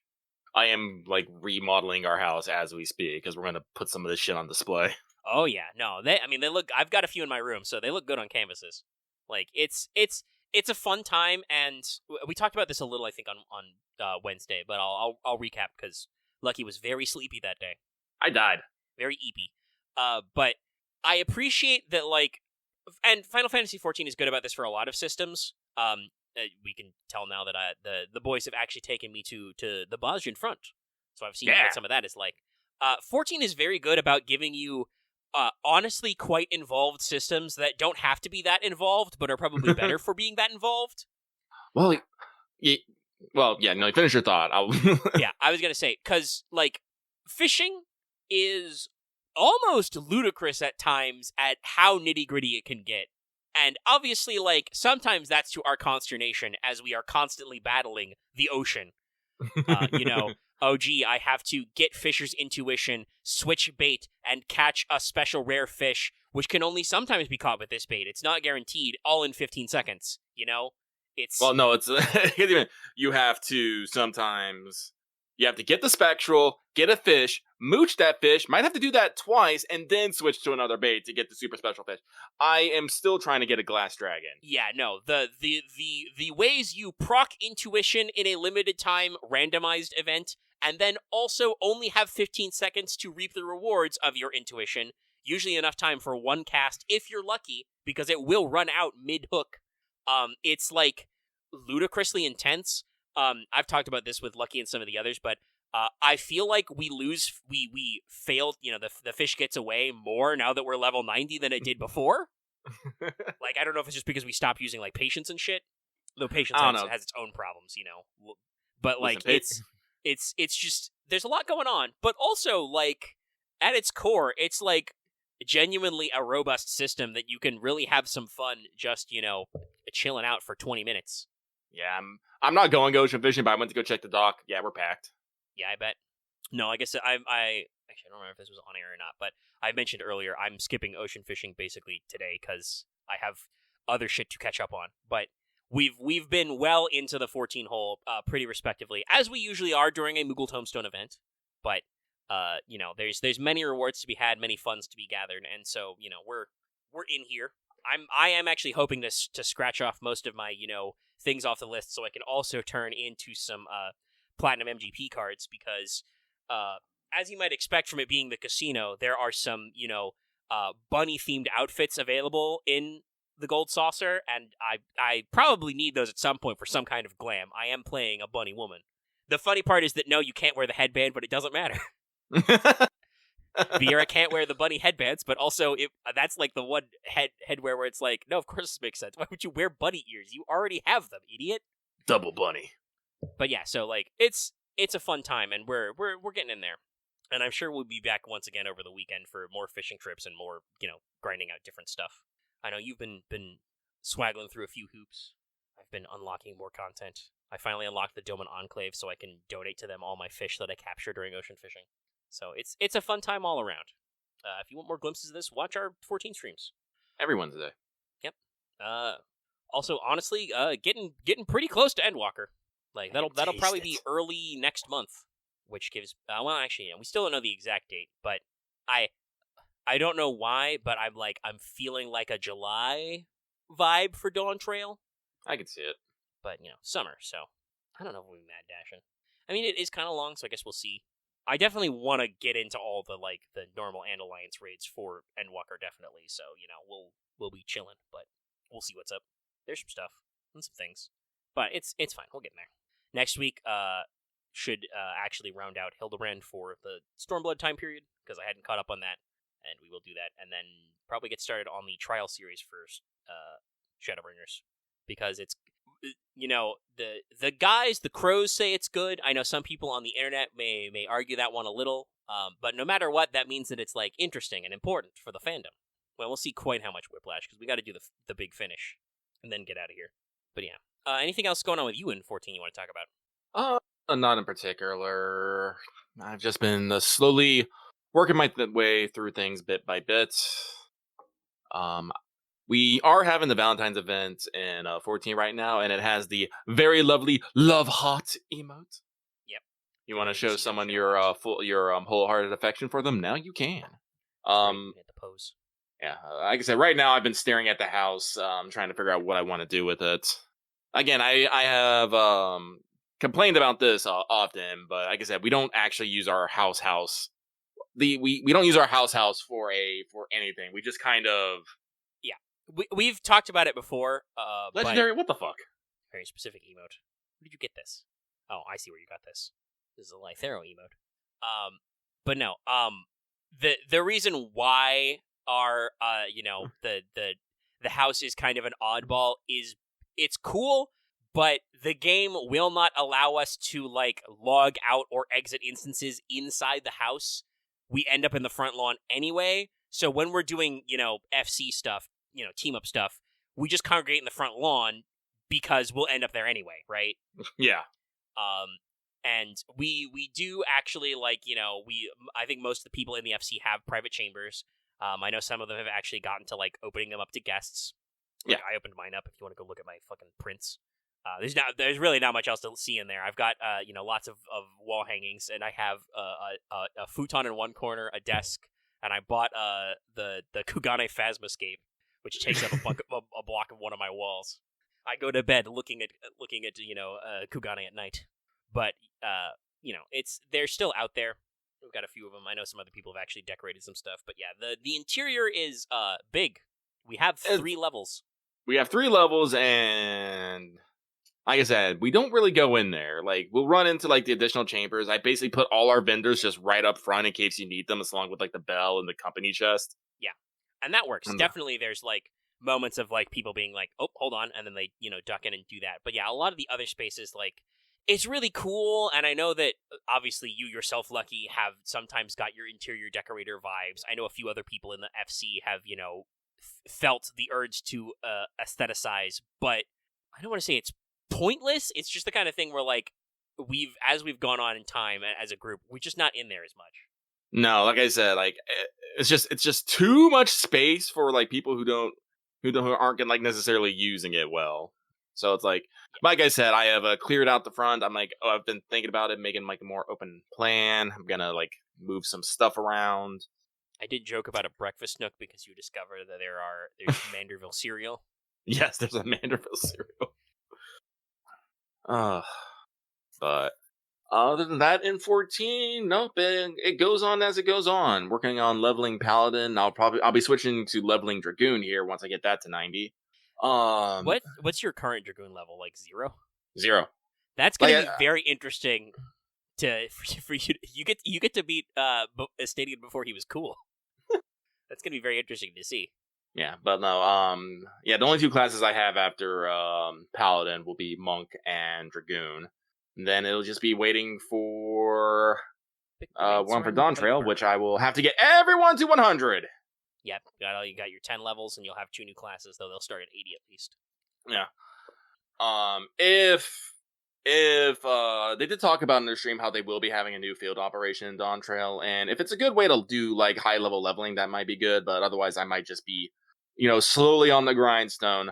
I do like playing 14, but I am definitely what I would say is a casual player. Like, I can log in for like several hours every day, but I'm not going to be like pushing like the latest and best content. Like, no, I'm going to go, fishing. I'm going to go sit in Limsa and check out stuff. I'm going to go do laps around my house as I think about how I want to decorate. Well, and right now, the game doesn't even reward you for, like, logging in every day and pushing, high-end content, right? You can only get certain gear drops once a week in like, the latest raids and stuff, right? Yeah. Yeah, so that seems designed for you to, like, pick a weekly day to circle up everybody and get in there. But I will say, I am horrible. But I can't remember if it was Ark or Chris. But they finally just finished up. Actually, let me check. Maybe they're on. Most recently, I think it was Chris Charlotte who just finished Endwalker. All right, that's where we're at with story stuff. Yeah, and so like we're getting more and more people who are getting closer to current content, and because I do want, like I said, I talk about this. I am a casual player, but I would like to hit harder content. Do like maybe current pack extremes, savage raids, all that stuff, and not necessarily just wait till we can unsync them. I do think there is fun into doing it as is and just having to live with failure after failure until we actually have that moment of figuring out what works. Because, like I said, I'm not a fan of like games like Soulsborne where I feel like it's just as much up to luck as it is anything.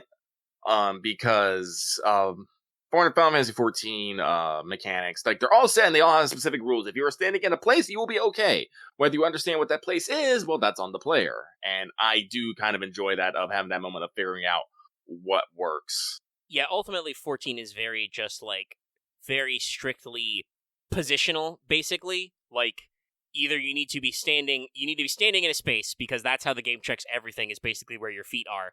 Yeah.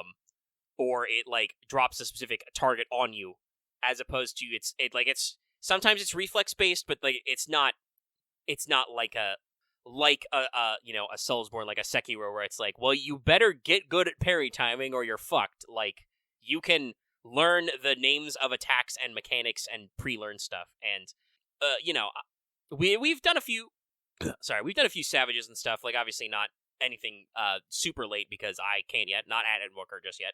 But we've poked a variety of things, and we've done some extremes. And obviously when we're doing just like casual mount farming, unsynced fucking, dumpster guys works. As we if it weren't for the forced phase change, we would literally destroy Thordan before he could do anything. I still don't have that mount, by the way. We need to go back to that fucking bullshit some other time. Loth got his, but I did not. I mean, I'm doing nothing tonight.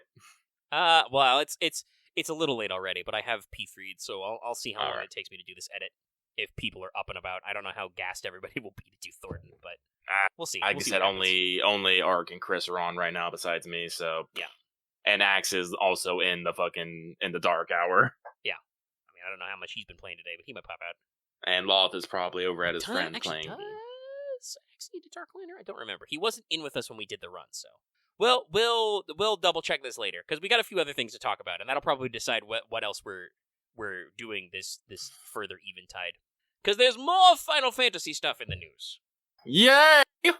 So the Final Fantasy VII Rebirth, solo state of play did happen. It was about 20 minutes, as Lucky predicted, and I was kind of, feeling it would also be that long.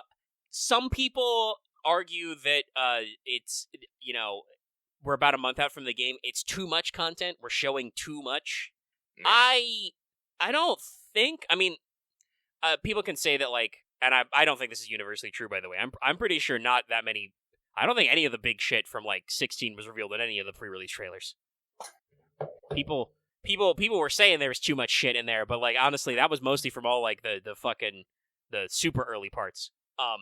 So yeah, like I don't actually know if there are like genuinely spoilers in the coverage they've got of Rebirth coming out of the state of play. There are some areas that are interesting to be later. I don't know. If you want to go in blind, that's on you, but I'm definitely not one of those people. Like, I saw some people yelling, like, I don't want to see Temple of the Ancients. I'm like, what do you think is going to happen? That's going to happen, though. These guys in press have been very clear what time window this is to. This is from Calm, basically, the Nibelheim flashback, to Forgotten City. Yeah. Like, the order of things may be mixed up in there, but those are the endpoints. So, like, yes, there may be some moments in this trailer. I know Lucky caught, an eye of at least one thing that may be actually quite endgame. We'll see. Mm-hmm.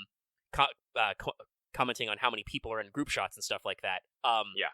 But at this stage, I do think technically the only spoilers we might have are if you aren't familiar with 7, which also is a game that's like over 20 years old.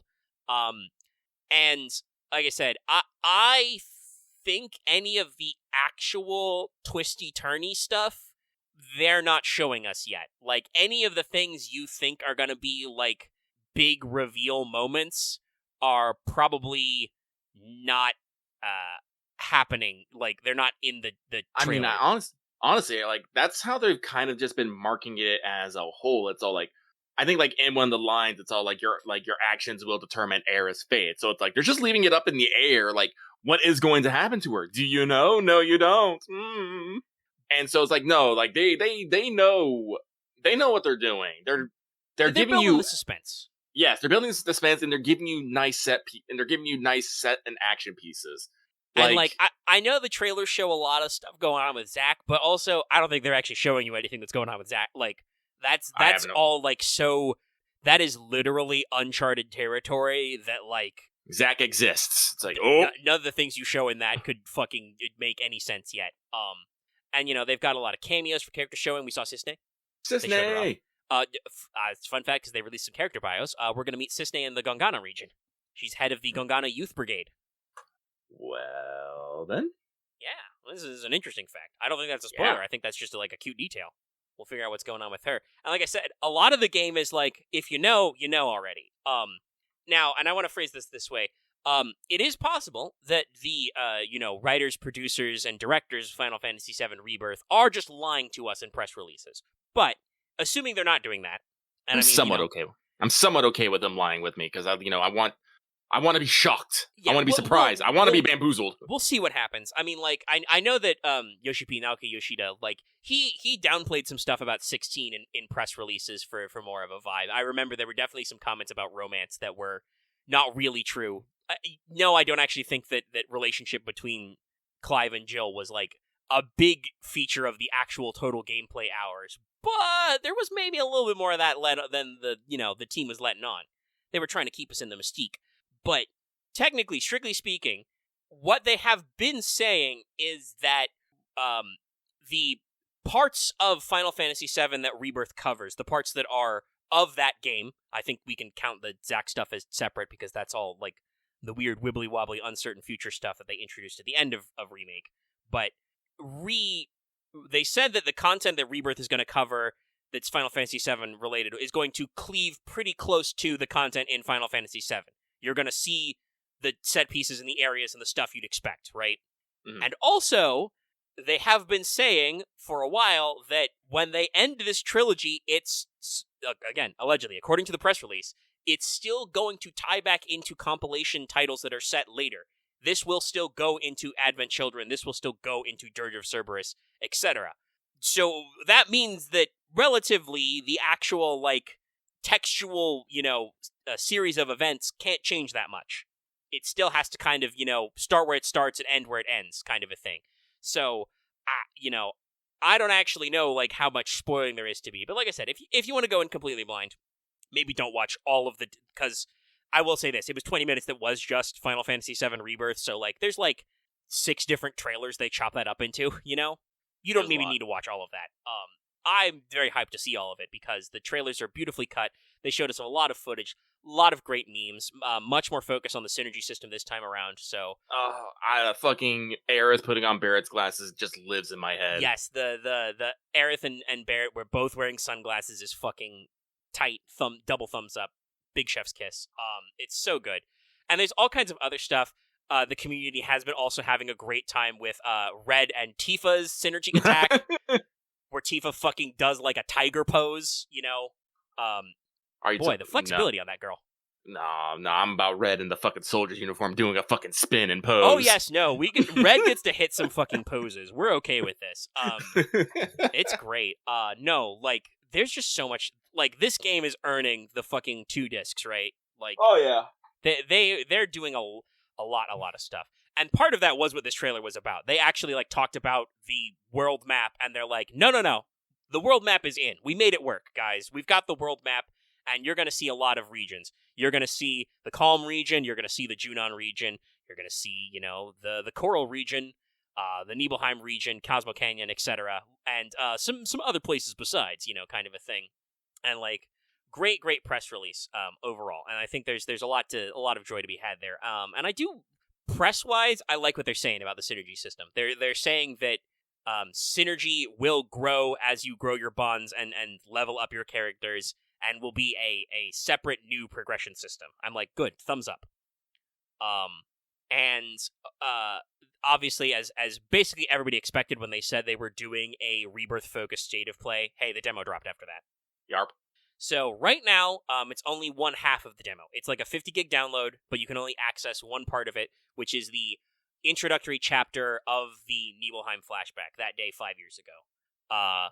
It has also been suggested that, technically speaking, it's not quite like Final Fantasy 16, where this is literally the first, 2 hours of the game, because you're not carrying over your save exactly. You will get a little bonus if you have a save from the demo on your machine. But it has been suggested that they may be cutting around certain scenes, and they definitely do not show you the whole flashback in the demo so far. No, it ends at a very dramatic money shot. If you know, you know. It is the 7 money shot. Yeah, it's like there's a handful of important shots. If you know Final Fantasy VII, and I say it's the one from the Nibelheim flashback, you know what shot it was. It was one of the CG movies. And it does a really good job with that. But there is more to that flashback that like we'll get in there, and I'm hoping it ends on maybe a little something resembling a Sephiroth boss fight. I'm just saying. I don't need that, but I would like that. Well, yeah, because that didn't. Maybe.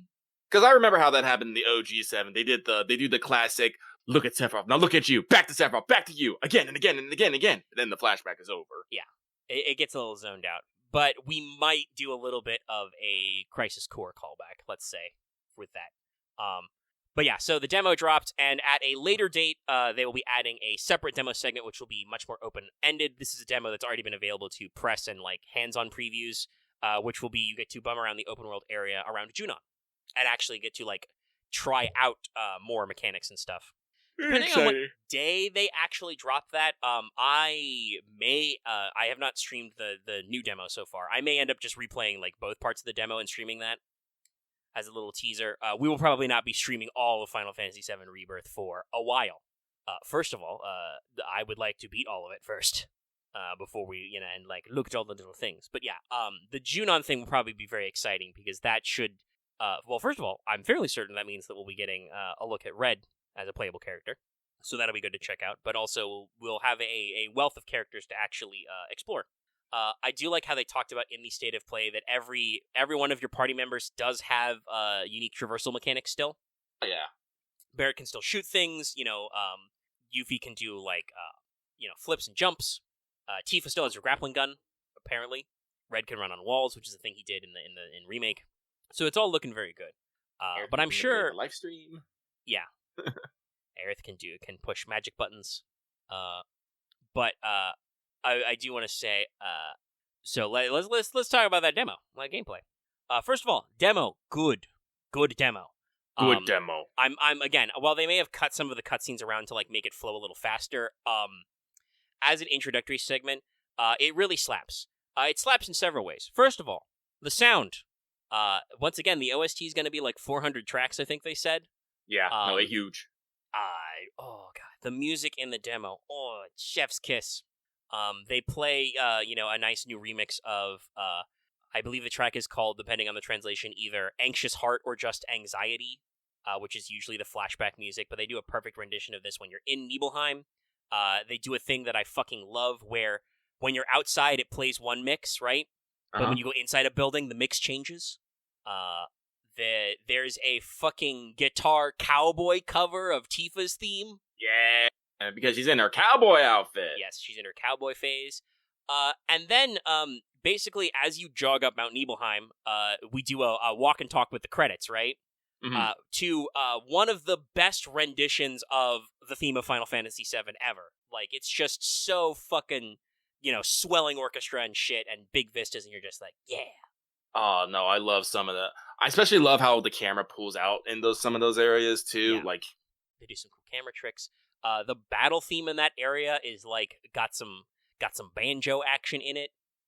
And I've mentioned this before, but in the demo, the final boss you fight is the Materia Keeper. I fucking cheesed that guy, so I didn't get really to enjoy that music, but that's another, like, 3-movement piece that, like, starts with the classic battle theme, and then as you go deeper in the phases, starts to integrate One-Wing Angel notes in it, and it's just like, damn, this is good. This is real good. Speaking of music, the trailers from the State of Play show that there's going to be roughly a bazillion minigames, approximately. Oh, I love the piano. Yes, the one we can actually play in the demo is the piano minigame in Tifa's house. And it's not just the one piano, right? Yeah. It is actually a full-blown minigame. You are going to collect sheet music through various ways and can play this at any old piano you can take a seat at. And it's got a little rhythm game. I'm not perfect at it. It makes me use both the right and left stick. Traditionally, with rhythm games, not good at that. I don't know why, but I know why. It's because I'm right-handed. The left thumb tricks are a little tough, but it's really good. My best run is 4 misses. The rest were greats. It's usually in the first couple bits that always get me, but yeah, I think I'm like I think I did it. I've done it once so far, and I got like 7 misses. Like there's a couple points, especially when it involves the left stick, where you can miss. But yeah, like for me, it's almost always like greats or misses. And it's got a lot of little details. Like it counts you in with a metronome, but if you start playing good, the metronome will actually fade. Oh yeah, no. At 15, the metronome usually fades, and at 30, that's when you get actually orchestral. Yes, Cloud starts to put his own little spin on it, get some extra notes in there. And if you do break down your combo again a little, the metronome will kind of creep back in to be like, hey, you got this? You okay? You need these notes? Okay. I'm very interested to see what other songs they do this way. Like, Tifa's theme itself has, piano elements. I'm reasonably certain they will make us play Aerith's theme on piano. That I'm pretty sure has Aerith's theme was pianos shown in a demo. I was shown in a trailer. Yeah. Okay, yeah. So that makes sense. Like I said, her theme is on pianos. I really hope they do some iteration of the Advent Children version of the battle theme where it's all on piano. They play the classic battle theme in Advent Children, but it's a piano comp. I really hope we get to do that. And there's a few other tricks they could do. And also, it just has much like the original version on PS1, because in case you guys didn't know, they somehow found a way to basically cram every piano note into a PS1 controller already. Yeah. It's just that it wasn't a mini game per se. It was, hey, can you figure out how to play the notes to Tifa's theme to get a special bonus? I believe that's to get either her ultimate limit break or her ultimate weapon. Is it? I never did that. It's one of the two, I think. When you go back to Nibelheim, you have to play her theme correctly, or at least a couple notes of it to unlock a secret reward. It's one of the many weird, opaque, extra bonus things that I do kind of hope that Rebirth smooths out. But yeah, now it's an actual minigame, but it's literally got every piano note you could want. You've got fucking semitones and halftones and shit. So if you know enough about music notes or can read sheet music, you can probably freeball whatever song you want, which is pretty cool. But yeah, it's a great moment. Also, just in general, I know that they're really emphasizing how interconnected everybody on the squad is. We've gone from just regular linear dialogue boxes to straight up Cloud has accessed the RPG protagonist dialogue wheel, and we've got a lot of emphasis on bonding with the team. I'm pretty sure they've said that basically any one of your playable party members can be your date at Gold Saucer. Yep. So and you're going to be building affection with the squad basically throughout the entire game. Honestly, to me, it sounds like, and this does seem appropriate, but I feel like Gold Saucer is probably going to be kind of the Act 2 climax, basically. The big, arguably midpoint of the game, because there's a lot of shit going on in Gold Saucer. Hey, by the way, we're going to see Don Corneo again. He's in the trailer. He's coming back. I think he's running another arena, kids. Mm-hmm. But there's quite a lot going on there, so it's really interesting. But also, with the synergy and with the dialogue and everything, we're really emphasizing that. And I think the demo showcases this because, it's Cloud telling the Nibelheim flashback to everybody. So he's occasionally narrating, and occasionally the crew will stop shit down to comment. I actually really enjoy that. And I love how they do this too, right? They do a fucking filter like you're stopping a film reel. Mm-hmm. It's great. And there's, all the classic bits you'd expect, you go to Tifa's house and Tifa's like, Cloud, you went to my house? Cloud, you went to my room? Cloud, did you go through my stuff? I did go back a second time and actually click yes, and it's actually hilarious because Tifa and Aerith both go, you asshole! Yeah, no, it's great. I'm like, No, and it's got all the charm you would expect there. There's a lot of that good stuff back and forth. Also, just the vibes with everyone. Shout out to not just the writing crew, but also Sephiroth's VA for delivery. This demo does a lot for Sephiroth. It really does. Most people just know Sephiroth as that guy, that edgy one. And yes, normally Sephiroth is that guy. You played Remake, But, this does what games later games that are set earlier, like Crisis Core did. And it kind of just makes, Sephiroth look like a guy until he has a really off day.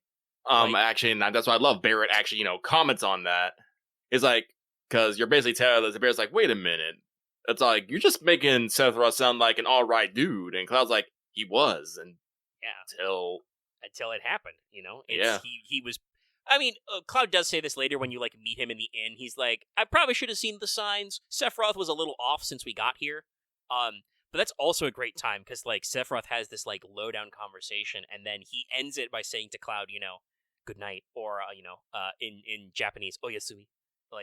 It's just, a really soft delivery. No, and he's, cracking jokes, but also, Sephiroth engages in positive reinforcement with his guys. He's a decent egg. Yeah, and all he does is just have one weird day, and everything's fucked. Yeah, we do learn some new lore, some brand new lore. That they say that Nibelheim is the first Mako reactor. Ah, yes. That's brand new for Rebirth. That said, I think given what's under the Nibelheim reactor, makes perfect sense. Like that tracks a lot. There's some very interesting stuff they talk about. Like Shinra Manor has been there since before the reactor, right? Shinra does. It's what pays the rent. The rent on that was what keeps the village afloat. Yeah. Because they keep paying the rent even though it's abandoned. Sephiroth also says later that normally Mako reactors are in the jurisdiction of urban development, aka our buddy Reeve. But Mako reactor, basically number 1, the Nibelheim one, is under R&D. I do also love that, like, there are several times where Sephiroth gets to take a passing dunk on Hojo. I love it. Like, And he does take it every single time. yes, like he's talking to, Cloud's like, oh, well, you have family, right? Yeah, I had a mother named Jadova. She died shortly after I was born. As for my father... Meh. Just bust out laughing. Let's not talk about that bozo, that loser. No, like there's some good shit there. So like it overall character wise, it's perfect. Fucking, you've got young Tifa. Actually, if we want to talk about, I want to talk about young Cloud's character. Yes, I was going to mention. We do a lot with Yeah. that. Because I like that they straight up remind you at the top. Cloud is 16 in this flashback. Yeah. He left Nibelheim at age 14 and has returned at 16 as a soldier. And, obviously same VA, but... There's a reason for this, but the way that they do the like Cloud's body language and line reads is like so different from his current. And there's a reason for this, and if you know, you fucking know. If you know, you know. We won't talk about it because we'll leave that for, like I said, probably again, don't know when exactly it'll be, but eventually probably stream the game for completion. But like, there's like so many little things that if you know, you notice. Like, oh god, I want to list some of them out. Pay attention to the dialogue of the regular Shinra security troopers. There's like 2 or 3 of them with you in Nibelheim at different points. There's 2. Yeah, there's 2. Oh no, there's actually there is a third. There is there? Yeah, if you're in I think one of them stays with the truck. Oh, okay, that's why. Yeah. But if you Oh yeah, that's right. Someone has to fucking drive it. Durr. Yeah. If you turn around, you'll see the third guy like working on the tires while the 2 guys are standing there at the gates, right? Mm-hmm. But there's several of them, and most of them have several dialogue that are like little nods about stuff. I won't lean too in it, but one of the 2 guys at the front gate is asking if you've got a girlfriend, and is excited to talk about him. About his, I should say, and that's that. I didn't realize that the first time around, but I was listening to dialogue later, and I was just like, "Oh my god!" Oh no! Like one of the parts of the demo, if you actually pay attention, you can actually see the hair of one of the guards. You can't see that for the other one. It's very telling. It's just like yes. Also, people who know will probably notice. Like, I think there are some. How should I say this without giving it away? There's some stuff if you listen to the voice actors portraying them. I think they've got some like inside jokes there in the dialogue, shall we say. There's some inside baseball. It's all very neato. Nah, there's layers. And there's also like new stuff. It's pretty cool. The mayor is a completely new character. But it makes sense. We're gonna be real. Same with the town hall they added. I'm like, no, this tracks. Yes, this is good. You actually get to see fucking I can't remember his name, but Tifa's teacher, Master Zangen. Zangen. I don't remember if you actually ever see him in the original. Yes, you can talk to him in the inn in the flashback, but he's a lot less involved.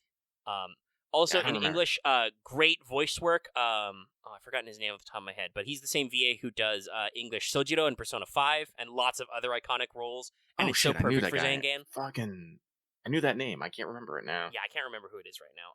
But like he is such a perfect guy for that voice. Like it's really good. And he's a lot more involved. I love that he's like, my student Tifa's like one of the best, and Cloud is like, yeah, right. And Tifa like calls him out in the flashback, and Aerith is like, yeah, do you have anything to say for yourself, buddy? And he's Cloud's like I didn't know. How the fuck was I supposed to know, man? No, Cloud has to eat some crow in the flashbacks, and it's I think it's good for him. But also, like, admittedly, in the flashback, Cloud does correct himself. Right, he sees Tifa in action. And he's just like, oh, maybe she is gonna be one of the best. You know, it's great. There's lots of good moments with the music, the animation, like lots of great camera work in the cutscenes. Like obviously the original had some really good direction, but they do a lot for this. So like in terms of pure story stuff, everything is still on point, on fleek. It's all going well. It's got the character beats you want and all the stuff you'd expect in there. But let's talk some mechanics, because they have made some changes. Dare I say, some improvements. I'll say improvements. Yeah, we'll say improvements. No, we can straight up say improvements. First of all, they've made it just so you can, like, vault over and climb more stuff. Yes. We're going to open world, so, like, you've got... The circle button is now just called terrain action, so you can, like, hop over fences and rocks and stuff. Yeah. Also go down. Yeah. I do enjoy that when you get to an edge, you will lean over it, though. Yes. And look down. I thought that was neat.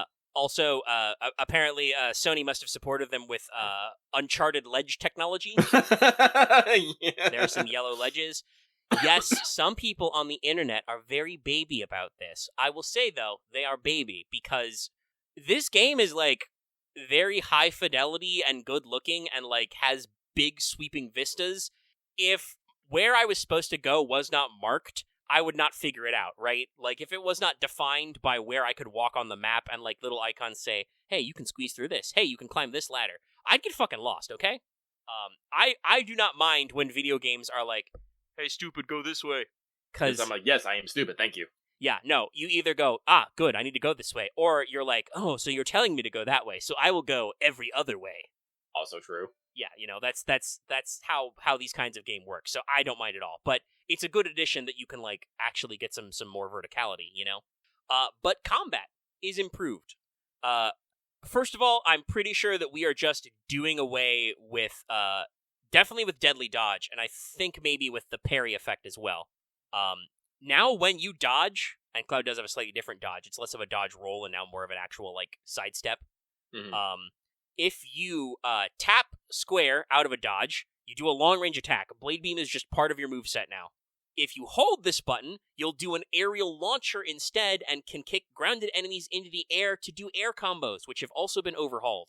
And now your ATB commands can sometimes be used mid-air, and do change, actually. Braver has a tooltip that says that it's more powerful if you start it in the air, for instance. So, like a triple stash in the air as well? Mm-hmm. Oh, by the way, the name of the person was Jameson Price.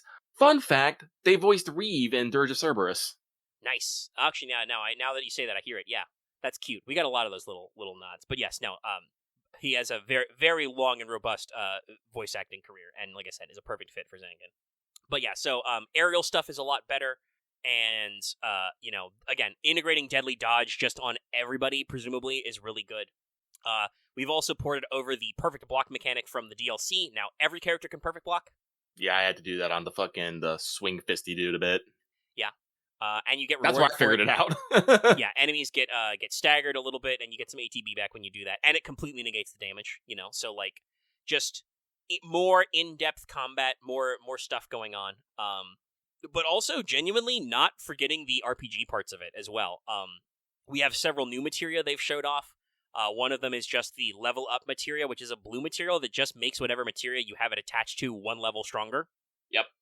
Which is, I like that trade-off, as somebody else put it. It basically means that you have to, like, pick whether you want more abilities or a better ability. Mm-hmm. There's also at least one new set of buffs in the demo. You can find a enhancement materia, which can give you bravery and faith. Bravery for physical attack up, and faith for magic attack up. That was not in the original remake game, and I love to see that. I'm hoping we'll see some more magic elements. Also, I didn't catch this the first time, but if you look in the assess menu, it will tell you things you can morph enemies into. Yes, I did know that. Okay, you did notice that. Good. I'll let everybody else know. Because that means Morph's coming back, baby. Yep. Can't wait for that weird shit. I assume that is going to be weird shit. I'm going to tell you right now. Yes. You're going to have to find some weird-ass fucking monster to turn into a weapon or something somewhere. Yeah, I guarantee it. That'll be a nod to the original, so that'll definitely be in there. But yeah, so like, we're already showing off some more stuff. And also, I want to say, in general, it does look like we have maybe rebalanced switching party members a little bit. I did notice that later they add Sephiroth to your party with Cloud, so you can actually switch and stuff like that. And like, I actually saw enemies while like Sephiroth was leader, they would target Cloud more. Mm-hmm. They'd actually mix it up. And I believe I have heard from other people, and we may see this in the Junon section when they add that to the demo, or they unlock it. It's probably already on the demo download. The demo's like 50 gigs, guys. It's huge. It's big. That there are going to be more materia options to basically let you AI program characters. Yes. In the demo, they do showed us a little bit. While there was synergy and remake, the materia now is just called autocast, where it just says that characters will automatically cast magic from said materia. So so it's not necessarily doesn't have to be a reactive thing anymore, which I am excited for. And I'm guessing there will probably be like that equivalent for like other like, you know, maybe yellow materia to use freely. I'm hoping maybe there are some purples that will be like, you know, like allow you to do more than just like provoke an auto cure and stuff like that. But yeah, so it sounds like you're going to be able to shape your buddies' behaviors a little bit better and kind of like rotate everybody in. This is the thing they confirmed in some press releases, that once you finish the game and unlock chapter select, you will be able to go back to chapters and play them not necessarily with Cloud, like as forced part of your party. So you'll be able to do different party combinations. And this leads me into some theory crafting, because, hey, Sephiroth is fully playable in this game.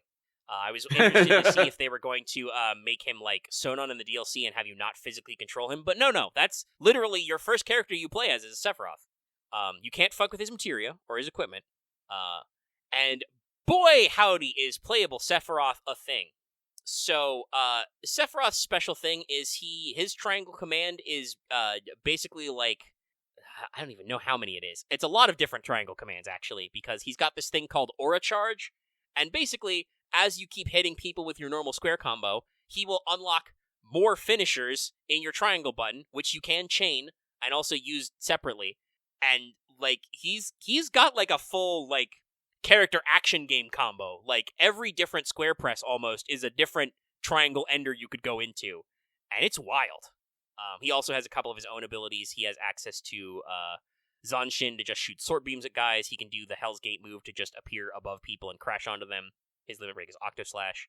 I believe that if his aura is fully charged, he actually gets extra extension to his ATB moves and even his limit break. It will transform into Octo Slash Prime. It also seems like, based on your equipment and maybe even like possibly like charging up your limit even further, you'll be able to use extra limits now. Like you don't actually have to switch between Ascension and Cross Slash in the demo. Cloud has both already, but there will probably be some kind of mechanical trigger to like keep going into a higher level limit break, which is good. That's a good feature to kind of clump some stuff together. But my theory craft on this is that I think there will be more areas where Sephiroth will be playable, because the Nibelheim flashback is like way too short and enemies are way too baby mode for them to have designed an entire character just for these like 3 hours. I don't know if that will be like actual segments in the plot of the game where like we get like Sephiroth cutaways or whatever, or just like maybe when you've beat the game or like you've beat the game on hard mode or something, you can go back and do chapter select with Sephiroth in your party, you know, as kind of like a bonus. But I'm just like, there's way too much work in this character, and you can't even like learn all his tech in the time of the demo, right? Like he's got a lot going on. He has a fucking parry system.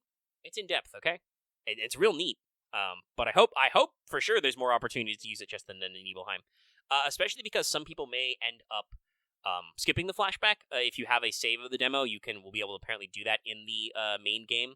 I personally do not know if I will be doing that because, like I said, the scenes we get don't necessarily cover everything in the flashback. So I'm not sure, like, if you just skip all of it, you'll skip all of it, like I said. Mm-hmm. So I might go back and hit it up again. But it's good of them to include these little details, because as I think everybody predicted, including myself, the flashback is a perfect opportunity for tutorials. Oh, it is, yeah. Some of which are optional. I do like that, like, Cloud picks up a materia and the game is like, hey, yo dog, do you need to learn about materia? I was like, no, I'm good. So yeah, like, there's a lot of good stuff here. In general, gameplay is a lot better. Like, the first game I already played pretty good, but this one is like, it has the vibes that, like, they were listening to what people were commenting on or getting hung up on, and they're like, okay, we can fix that. Like, the fact that I don't have to manually strap Deadly Dodge on every character is going to do a lot.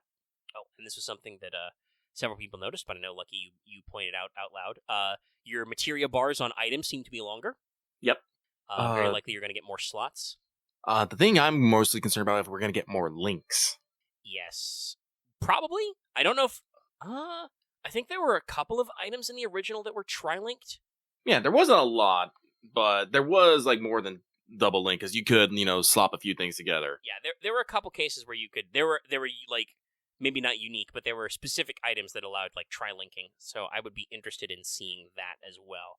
I'm also curious to see what we're going to be doing with the weapons in general, because it does look like that weapons still have abilities tied to them, but I do know that we also have other ways of gaining strength, party Yes. levels and all that stuff. Yes, and I do want to say, I think the synergy mode stuff is really good because in the demo you actually play, you can do it. First of all, everybody has unique combos. Yeah. If you engage Synergy as Sephiroth, you have access to different commands than if you engage Synergy as Cloud with Sephiroth, right? Yeah. And also, your Synergy abilities don't take ATB. They're not always, like, the equivalent of an active command, right? Right. Like, in one case, Sephiroth can, like, summon a purple flame tornado and, like, really juice up the Buster Sword. That's just, like, gives you a cool hit you can do, and stuff.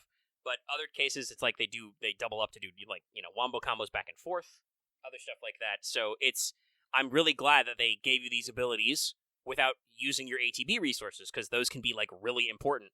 Unfortunately, it looks like when the character you do not control still has very slow ATB regen, so it's a little oof.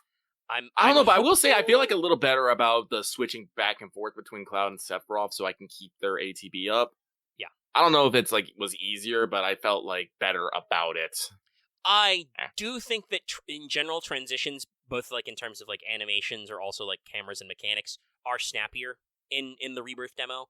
Like I mentioned before, right? Like Cloud is a different dodge animation that's a lot tighter, and it like flows into his combo, so there's like less downtime. I think switching characters is very similar. The game like snaps to it very fast. So like there's definitely a lot there, and I'm hoping that when you're doing like dual combos and other certain stuff with synergy modes, that will allow like both characters to charge ATB as well. Mm-hmm. There's a lot going on there. Like the DLC was definitely a beta test of this, but arguably this is a much better version of that, because like when Yuffie and Sonon synergized, you got to do extra combo stuff, which is still there as an option, but also you had synergized ATB commands. This seems like some of those synergized commands are just synergy commands that you just do and don't take ATB now, which is good, and you'll be able to unlock more abilities over time as well. There's no longer do we appear to have little planets inside of your weapons, but you've got like kind of a book motif. Also, they've done a lot with just the UI. The main menu's been slightly redesigned, and kind of shows everybody off. They've got like idle animations in the main screen. This is something I think we actually complained a little bit about in Remake, but when you open up your inventory menu, you now have full access to the model of that item. Yeah. You can actually like move it around. Oh yeah, no, like I've been seeing that when you pick up items in Rebirth, you actually get the little icon of what they look like, and then when you move go on your them. menu, you can just see that model and spin it around too. So like that's great. I love that. Yeah. Yeah, love those cute little details. And I believe that we're staying pretty consistent. The potion designs are all roughly similar to what they looked like in Crisis Core, for instance. I don't think I found them myself, but I did see somebody else found some. There are also new consumables. Yes. Yeah. I remember seeing a mixed potion. Yes, so a potion, like a high potion that heals you high potion HP, but also 20 MP and stuff like that. So like that's a good new addition. I do still hope that you and Sephiroth are both level 40 like in this demo, which is pretty good. And so they start handing you mega potions right away. I do still kind of hope maybe we can get to some X potions late game or something, because like I remember doing the stream playthrough that like there was a point where like if I was badly banged up and didn't want to waste MP, I was chugging like 2 mega potions. So I'm hopeful that we can continue to increase that, or maybe give us earlier access to stuff like Item Master and those sorts of things. Juice up those items. Juice!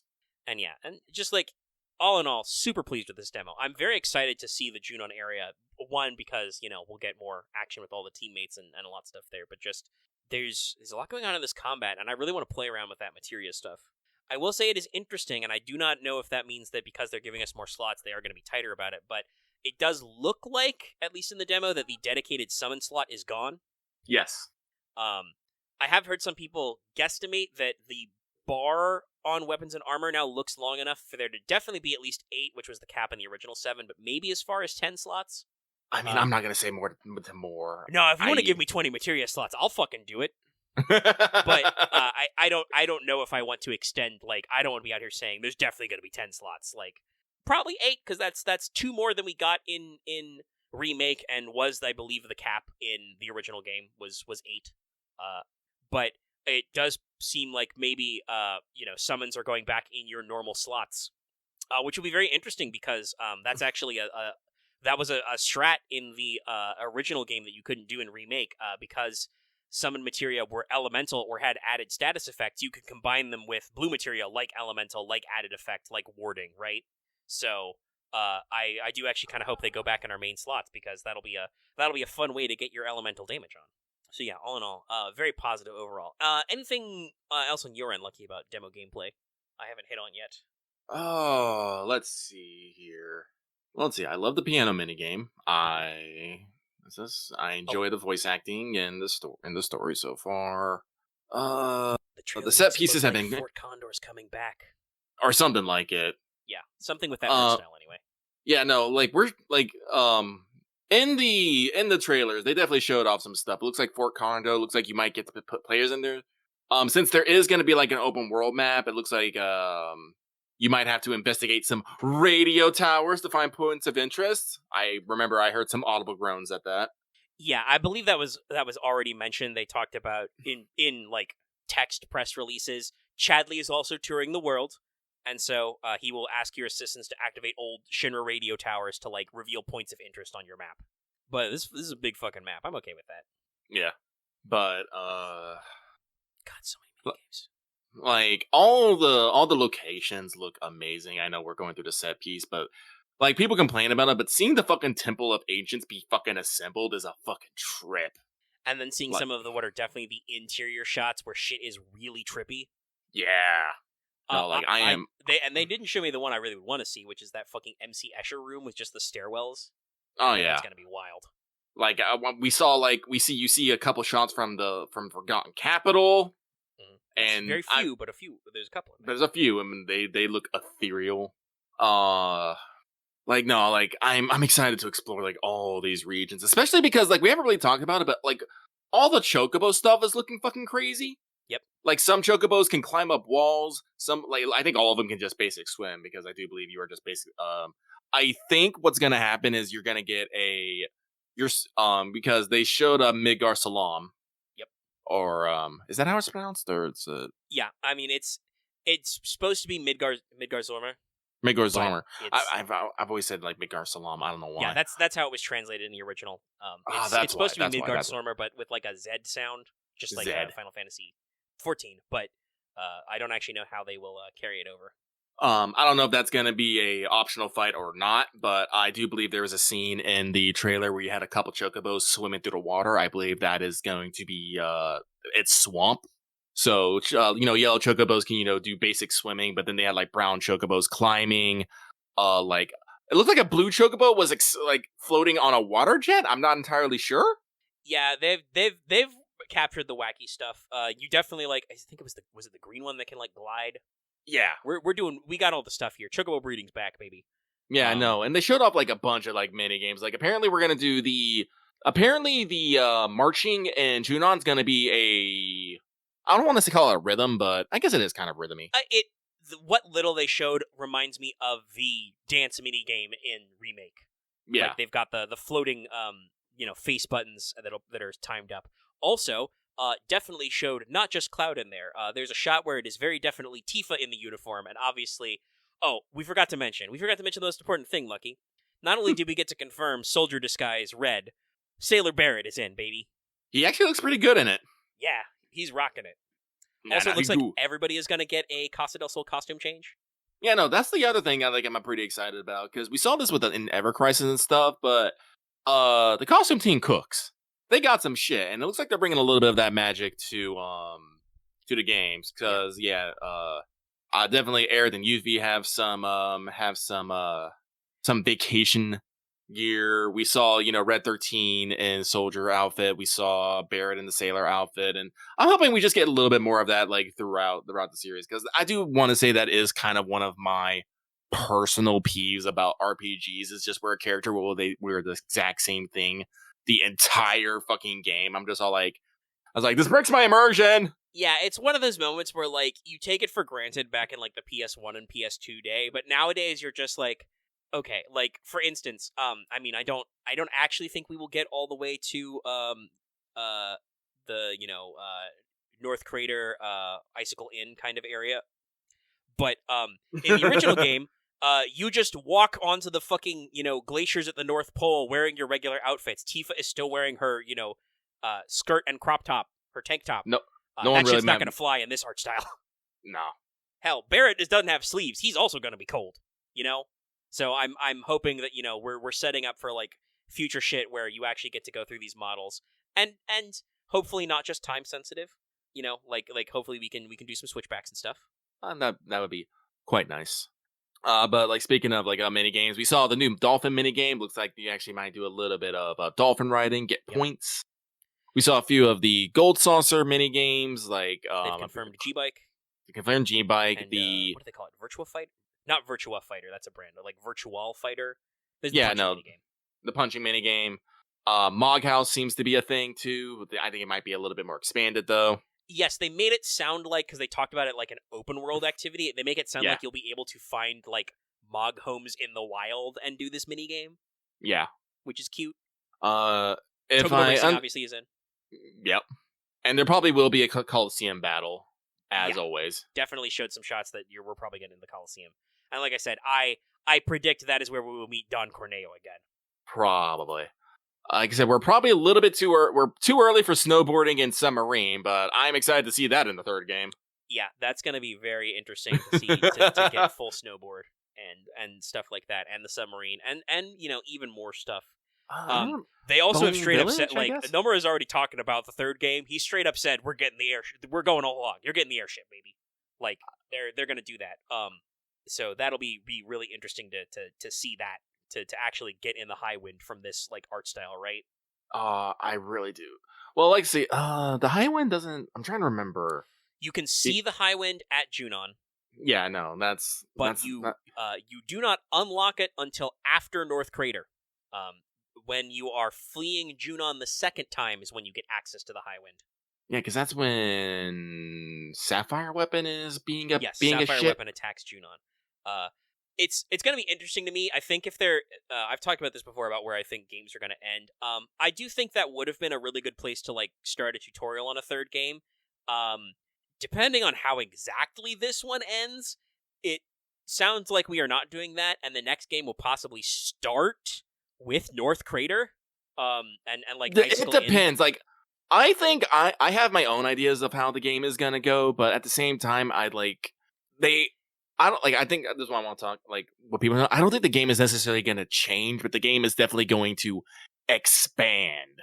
Yes. Because, like, believe it or not, Final Fantasy VII is actually put into 4 acts. And if I understand this correctly, like, we're hitting Act 2 now, and probably going to about, like, half of what as the Act 3, I think. Yeah, if you actually like break down the structure of like the plot beats of 7, it goes in several places. Like, I think Remake did a very good job of taking the Midgar chapter and expanding it, but also making it self-contained. Because like, in the original game, that is almost a self-contained slice that like sets up a lot of stuff.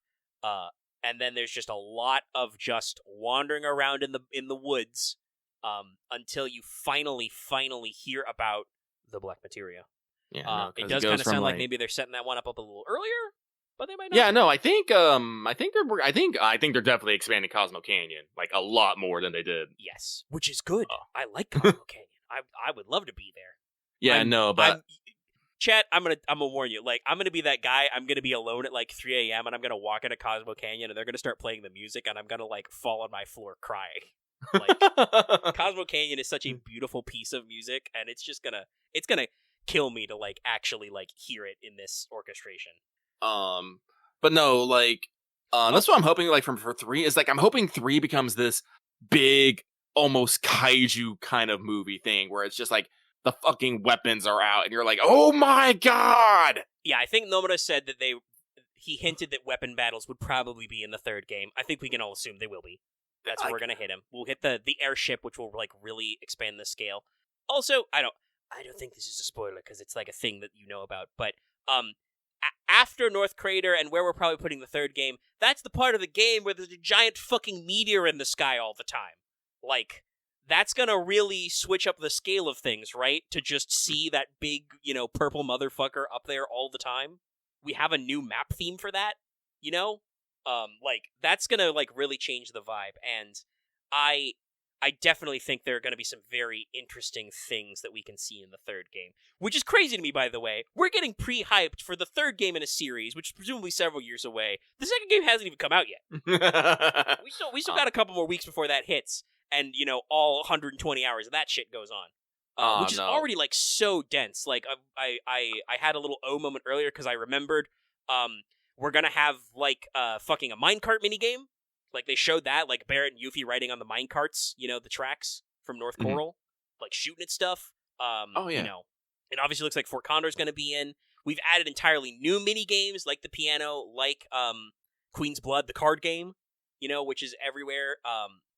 We've mentioned this before, and they didn't talk about it this time much, but like instead of it being like a military cargo ship, it's now a cruise liner going all the way from Junon to Costa del Sol, so that's going to be like super expanded. They've talked about how there's going to be like different stuff with side quests, to kind of like drop in and drop out with people, also being used at a time to build rapport. Johnny's going to show back up in Costa del Sol. Yeah. Which is going to be like a whole thing. We saw because I've seen the memes, there's footage of Aerith riding the Segway in Costa del Sol now. Like, I think they showed like a fucking soccer mini game where you play as Red 13. Like, this is... obviously, I think that this won't be a perfect game to all people. There are some people who do not want Final Fantasy VII to be relitigated, basically. They enjoyed it as it was for whatever it was. They don't need to, like, go over it again or see any of the little changes we're gonna get. I've mentioned this before. The game is still the game. Like, if you don't like this style of story out of Square or whatever, or you don't like this kind of action RPG gameplay, the game's probably not going to break any new ground for you, It's really cool, but if you don't like these types of games, that's fair. But, like, they are doing their damnedest to put all the weird, wacky content, all of the deep emotional content, and all the fucking hype-ass content you expect from Final Fantasy VII, and also do new shit. Like, it looks great. And like I said, I've had my pre-order locked in literally since last year when they opened up pre-orders for the game, and like Amazon actually let me pre-order the special edition. I've been there. I'm locked in. But like I'm just like sitting here like, for those of you who've played the game or possibly watched our stream, you know how Aerith does that little dance in her chair and gets really excited when Cloud's getting dressed up? That's me right now. I'm just yeah. This is gonna be so sick, guys, and also probably emotionally devastating. I'm excited. I am ready.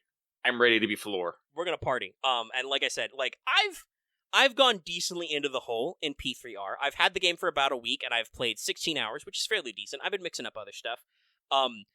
You are probably gonna like not hear from me for decent chunks of time with Rebirth. Like, same. Let me see. What day of the week is the? Ooh, it's a Thursday. Okay.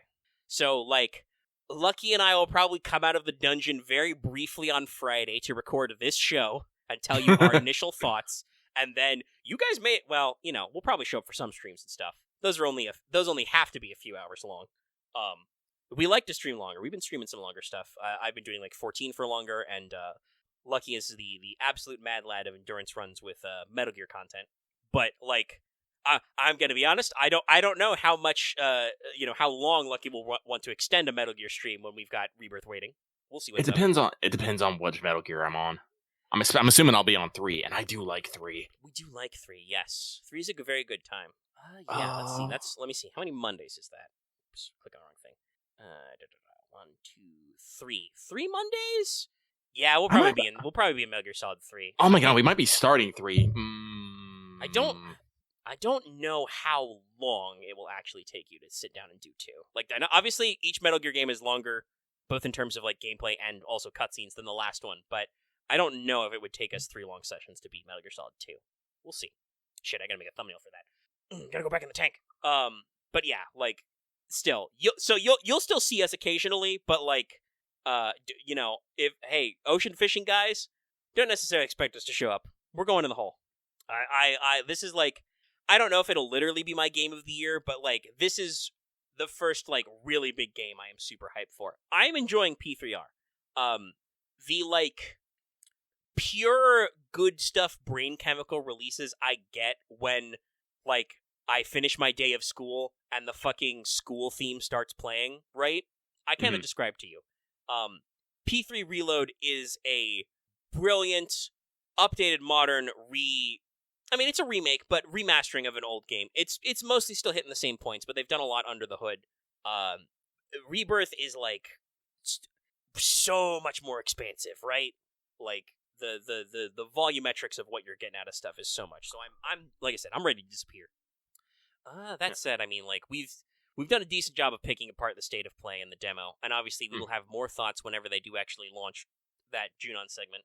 Like I said, depending on what day exactly that is and what's going on, I may just stream both halves of the demo again. I may like boot up and replay the Nibelheim chapter and also do the Junon stuff. Yeah. Just to give everybody a little taste before it starts. But we'll see more. But if Lucky doesn't have anything else to extra add to 7, not the 7, no. I can pop in with some thoughts about P3R. Cool. Yeah, I'm having a great time. It's still fundamentally Persona 3. There are some interesting artistic choices here and there, some of which I like for the better, some of which I do not. Because we're in Unreal and we're on modern consoles, there are more in-engine cutscenes that they just could not do on PS2. Yeah, I remember hearing about that. Yeah, some of them do not vibe well. I mentioned this to the boys. I know both Lucky and Loth heard this and were a little disappointed. I'm a little disappointed too. Thanatos eating his way out of Orpheus definitely does not hit as hard in-engine. It is not as sick as it was as a 2D anime cutscene. Yeah. This is probably like the one big art decision that I've seen so far in the game that I'm just like, no, that wasn't it, fam. Because they still do 2D cutscenes in places, and some of them hit very good. Like, the appearance of Tartarus is just as alien and non-Euclidean as you remember. They jazz that one up. And there are some in-engine cutscenes that look very good. Like, they actually have a little, like, boss intro cutscene for the High Priestess, the first real shadow boss you fight. And I'm like, okay, this is good. We're adding some extra stuff here. So, like, there are some improvements, some not improvements, but, sorry, there was a funny interaction going on in a different section of the Discord. But, sorry, itchy foot. But, like, all the other, like, presentation stuff is really good in P3 Reload. Like, the music is all, it's remixed, it's got a fuller mix, got some re-recorded vocal tracks, but it all, like, hits really good. Just, the fucking moment when you jam back into the dorm and you were just like, yeah. I'm just like, yes, perfect. I like the even more addition of voice acting. Like, all your social link scenes are voice acted, and also your social link members have extra, just voice call-outs in addition to your party members. It's really good. It helps add some character. It took me a little time to get used to some of the new voices. Not all of them. I do want to say Junpei's English VA and Mitsuru's English VA are doing a very good job of hitting the same range as their original actors. Akihiko is a fairly different tone. He's a lot deeper, but it's fine. It's grown on me. It took me a little while to come around on Yukari's new VA. Not that she was bad, it's just that her energy's a little different than the original. Because I don't want to say that, like, you might look at Yukari and think that she's gonna be, like, the super girly one, and that's not quite true, though she is definitely, like, still very interested in, normal teenage girl things, makeup, fashion, etc. But also, she goes to archery club, she gets out there, and she's still very feisty. They have not cut any of her feistitude, but her new VA has a slightly different, like, energy, I think, to how she does things, and it makes her seem a little more, starting off a little more normal. like not quite going as hard into her edge, but also she's still got that bite. There are some actors from the original who have kind of stayed in side roles. Elizabeth is still voiced by Tara Platt, who was her original voice actress, which is funny because she also was Mitsuru. That seems weird. Liam O'Brien, who was originally Akihiko, is now the cop who Akihiko introduces you to, where you buy equipment from. So, like, a lot of the original actors have cameos, but they are more side roles. Also, they tend to reappear as adults now. I think Shinjiro's original voice actor is now Mitsuru's dad. Like, literally, the actors who were the teenagers 20 years ago are now playing a lot of the adult roles, which is kind of cute. In general, it does seem like the decision to recast most of the main cast was done. Well, for Junpei, it was done because we no longer talk about Vic Mignogna. We don't talk about that guy anymore. And I think people will finally stop talking because I'm pretty sure the last of the lawsuits going on his end have finally been resolved to his detriment. But, like, it seems like most of the main cast was rescheduled to give newer, younger voice actors a chance to, be in this thing. Because, like, I know for a fact Liam O'Brien doesn't need this role. He's fucking part of Critical Role now. He's part of a thing with his friends that's making, quite a lot of money. They, donate to charity. He has a fun time, helps them get other projects. He's doing fine. Actually, I don't know. I don't know if Laura Bailey was in P3. I know she's Risei in P4, but like I said, there's a lot of those classic voice actors are doing lots of stuff. They're doing a lot of directing work, but it's nice to see them here and then. And like I said, most everybody so far, pretty solid reads. Enjoying speaking to everybody. It is really interesting to see like the combat system relatively overhauled for the better. They've got good improvements there. You do have to do your first tutorial fight with your buddies on AI control. After that, you get access to the tactics menu, and everybody defaults to direct commands. No more shall Mitsuru spam Modern Kanen. Laura Bailey was the voice of the female protagonist from Portable. Ah, okay, from P3 Portable. P3P. Interesting. That's kind of funny. I'll keep an ear out if she shows up as anybody else in here. But yeah, so the combat is rejazzed so that everybody defaults to direct commands. Now they've basically made the baton pass mechanic just default. When you hit a weak spot and knock down an enemy, you can immediately pass to a different character. Mm-hmm. So that's all in. I'm not seeing some of the more interesting party mechanics from like P4 and on, where like all of your party members are different, their own individual social links. So like people will like take the bullet for you and stuff. I don't know if we're gonna get into that. But all in all, it seems like we've smoothed stuff out, and those little adjustments are great. You can do the like auto recover menu. We have done a lot to make the different areas of Tartarus look a lot different and more distinguished, which I like. Not just different color palettes anymore. Yeah, no. The second level is not only purple, but also it's full of like weird like muscle tissue and nerve ganglia looking shit, and there are just weird ominous faces in the wall looking at you. Great. I love this. It's fucking freaky. I don't know what the next level is because I haven't gotten to the third block, but like they're giving everything like distinct models and vibes, which I deeply appreciate. So all that stuff is like really flowing better. You can interact with your party a lot more.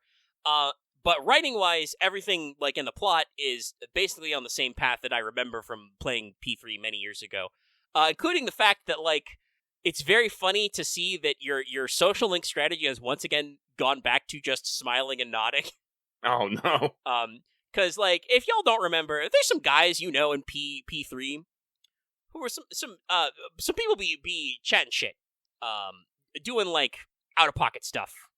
Like you've still got that one kid is the magician Link who is like, yo dog, I'm gonna marry a teacher, and you just go, yeah sure, I'm gonna eat this burger. Just smile and nod, boys. There's the kid from the student council disciplinary committee who is me as like a full blown adult. I am like, kid, you are too much of a hard ass, okay? You gotta relax, buddy. You were in high school, okay, my guy? Unwind a little. But no, that's not how you progress the social link. But so long as you're okay picking some options that maybe you don't agree with in real life, but are just what the other person wants to hear, it's fine. Gotta be that social chameleon, baby. And if you want to, you could absolutely, the option to dunk on these people still exists. It just won't reward you for that, which is how real life works. If you're making friends with a guy and he tells you his like, hey bro, over ramen, I'm gonna tell you my secret plan to marry a teacher, and you just go like, bro, That's what dumb. the fuck? It's dumb. You're bro. dumb.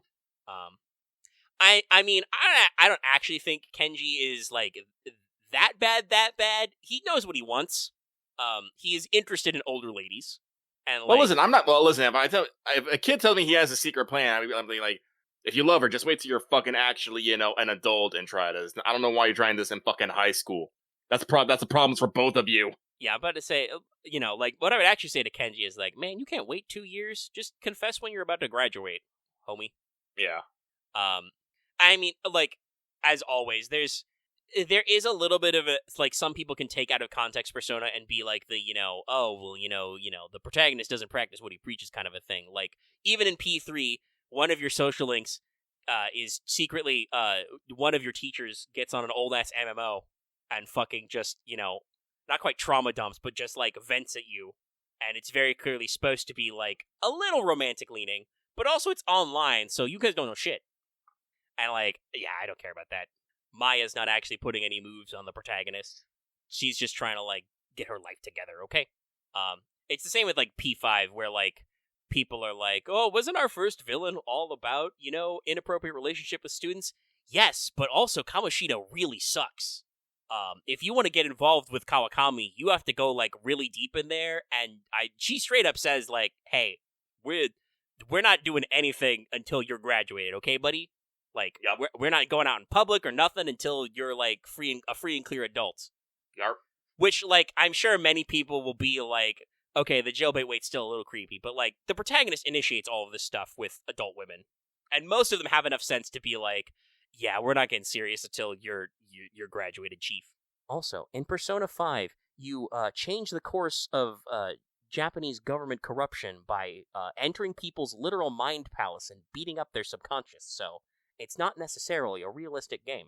This is the thing I think people forget about sometimes. Just because the art style is realistic doesn't mean that we're, like, expecting our characters to, be acting entirely like normal people. I talked about how they still have that moment in the first part of the game where you experience the Dark Hour wandering around, and, like, after that, you go up to your room and you're like, oh, well, nothing to do. Better go to bed early. It is at least canonically 12 o'clock. You have crossed through the Dark Hour. It's midnight. And I'm just like, mood. Thumbs up. Still reads, So, like, yeah, the game is very well made. I'm, enjoying, like I said, going to all these spaces and, like, meeting up with all the people, enjoying the new moments. Arguably, it definitely with the quality of life, the game, I think, feels easier than it was, though some of that could just be the fact that I have a fully formed adult brain now. But, like, it is pretty not that it was super hard to do this before, but I have had no real problems whenever I have decided to go to Tartarus to just blitz all of the floors to the next border, basically, the next story block that you get blocked by. Literally, I did a challenge that a lot of people are doing. The literal first night I could explore Tartarus, I went from floor 1 to 22 with only 3 party members. I did have to use all of my SP recovery items to live through it, but it's pretty functional. For the second block, I actually waited until Akihiko got better, so I waited until after midterms to do all that, but yeah, so, like, everything feels pretty reasonable, but there's still a couple moments where I've had a little worried. Mm-hmm. Yeah, I'm playing on normal just because I wouldn't necessarily mind actually trying this on hard because I kind of know what I'm doing, but also I would ideally like to finish this game or put it in a place where I feel like I can stop playing it before the 29th for reasons we have elaborated on previously. So I'm okay playing it on normal, and I've also, like, mentally been like, well, I don't have to perfect this run and, like, get max out all social links. I can always come back later and do the classic New Game Plus loop with max stats, because they do still have those moments, like, on your first day of school, there's a line where, like, I tried to click it and the game's like, you don't have enough courage to say that. And I'm like, bullshit! I always have enough courage to say that line. But there are also just general quality of life improvements. Your protagonist of P3 can now access part-time jobs, which is great. That sounds great. Yeah, several of which, the first one you can access is at night. You get to work at the Pheromone Coffee Cafe place, Sick. and you get free Pheromone Coffee, so when doing this, you get a free point of Charm and Courage. So, like, it's not 2, progression pips, but you get paid, like, 2,000 yen, and you get extra stats. And there are other part-time jobs you can unlock, like, you can work at the movie theater, for instance, on certain days, and other stuff like that. So it's just, like, that's really good. Because otherwise I would be fucking broke. That is a thing that is still tough. Money fucking vanishes in this game. I had, like almost 30,000 yen clearing this Tartarus block. I blew like 20k of it fusing and resummoning personas for the bonus points for social links. Thankfully, Sugar Mommy Elizabeth like handed me 2k for like clearing that objective back, so I made my money back, but I was like, shit, I'm running out of cash already. So, and a lot of your best activities, like hitting up the arcade, which has regularly rotating minigames and stuff like that. Yeah, no, Robin, literally, that's me. Like, every time a coin card would come up in shuffle time, I would pick it. I'm still, almost dead-ass broke before I even left Tartarus again. So, yeah, it's still got some stuff. You still gotta make some decisions. I do like that it has the feature that P5 had, where you can basically check the network features and see what other people did. Oh, yeah. In a percentage phase, and that's actually helpful to, like, it helped to remind me, like, what days I can do things, if you forget about some stuff. And it's also good for eyeballing certain social links, starting, because they do have little menus that are very helpful, but some of your social links take multiple steps to unlock. I have, like, literally only just got I have gone through enough of the initial steps to actually unlock Chihiro the Justice link as an actual social link. Yeah, no, it's a good way to check if you can do part-time jobs and stuff, because guess what? Other people playing this game are doing that a lot. Also, it has the network save slot, so you can save in the cloud inherently and use that to, like, if you wanted to, like, switch consoles or something, like cross saves and stuff. So all in all, very solid improvement. They've redone how shuffle time works a little bit, so you have your normal 4 suits of stuff: coins for cash, cups for healing or buffs sometimes, wands for XP, and swords for usually skill cards. But they've also added the High Arcana, and they've done a little thing I like called Arcana Burst. So you unlock so many High Arcana slots while you're in Tartarus. If you pick them, you get unique buffs. Like, for instance, I think if you grab the Fool, for the rest of that night you're at Tartarus, your EXP gains are just slightly higher. But if you collect enough of these, you trigger an Arcana Burst, and that levels up your minor Arcana cards. No longer does it just kind of, like, gradually level up as you get higher. So you can actually start, like, progressing these things to higher levels a little quicker on your own volition, which is nice. Yeah. So yeah, no, all in all, like I said, I'm not very deep. I've literally only just gotten my 4th party member. I'm doing pretty well for myself. I managed to get pick some proper dialogue options and go to eat the Prodigy Bowl enough that I managed to get my 3rd point academics literally the night before midterms. So it is doable, everybody. It's very efficient cramming. So, like, I think I'm doing good on stats and doing good on my social links and stuff. I forgot how fucking long you have to wait to, like, unlock the social links with the 3 main girls. Like, I'm speedballing academics because I am going to date Mitsuru. No one will stop me. Yeah, no. God will come down on high and land on the tower, and I will tell him to fuck off. I've got shit to do. So I'm speedballing academics, but also you can't actually access Mitsuru's social link until, like, very late in the game. It's I remember the plot point, but I forgot how fucking late it is. Jeez. I think the earliest girl you can actually interact with is Fuka, and you still need max courage. Yes, Yukari wants charm, Mitsuru wants academics, Fuka wants courage. I hope they rephrase it a little bit, because in the original, it's kind of shallow, but, like, Yukari wants you to max out your charm because she's actually kind of popular at school and, like, doesn't want to be seen with you if you're a loser. Nah, fuck her. She's alright. I remember the link decently. She's okay. It's just, like I said, it's funny that they phrase it that way. You need max courage for Fuka because she's gonna feed you her experimental cooking. So you need to be ready for that shit. Mitsuru is academics because she's a very career-oriented woman. You also need to, I believe, have gotten top ranks on a test at least once in order to date Mitsuru, or even start her social link. They do actually have, like I said, made it so that you do not have to romance every woman in this game, which is good because that shit was hard. It always ultimately failed, no matter what. So just fucking. Yeah, usually I feel like no matter how many runs I did, I usually pissed off at least one girl. Luckily, you don't have to worry about that. I don't believe you can reverse the social links anymore. Thank God. That was one thing that was like really pressuring about the original game, is that if you did not keep interacting with your social links before they got maxed, they could actually like get upset with you. I do believe that has been taken out. If they are doing any reverse stuff, it's probably based on very specific interactions, but I assume they're keeping it. You can reverse them if you ignore them too long? I don't know. I haven't seen any real vibes about that, so it probably gives you plenty of time to do that. I have been kind of casting a broad net, but also I am trying to see people, and it's like, I'm already at like 4s on some guys, so it's not too much of a problem. But I hope that it is not as, because it felt like it was a very serious risk in the original game, and like I said, I'm pretty sure I got it a couple of times, and it's annoying, but you know, we can bounce around a few things. I'm one of those guys who is like always trying to fucking load up on the appropriate personas to synergize with people for those extra points and shit. That we're having a good time. So yeah, P3R, it's good. It's a fun gun. I enjoy it. I will get it at some point, Yeah. and then I will spend time with my true beloved, Igus. Yeah, I don't actually know. I mean, Igus's link is there as well, but Yeah, I know, but it's I hope it's still a little bit of an odd one because I kind of like how it vibes, but yeah. We'll see when we get there. Igus is also great. I've seen the screen caps. Apparently, at some point, Igus can discover emojis and send them to you on your. Keep in mind, it's like the year 2006. Yes, Liz is also. I haven't actually gotten to unlock them yet, but I know Liz dates are in the game because you've got her request menu, and I'm just waiting for those moments. I think I've seen a screen cap of the Jungle Gym moment where she gets herself stuck in there. And actually, Lucky, remind me, did you play the like base P3 version or FES?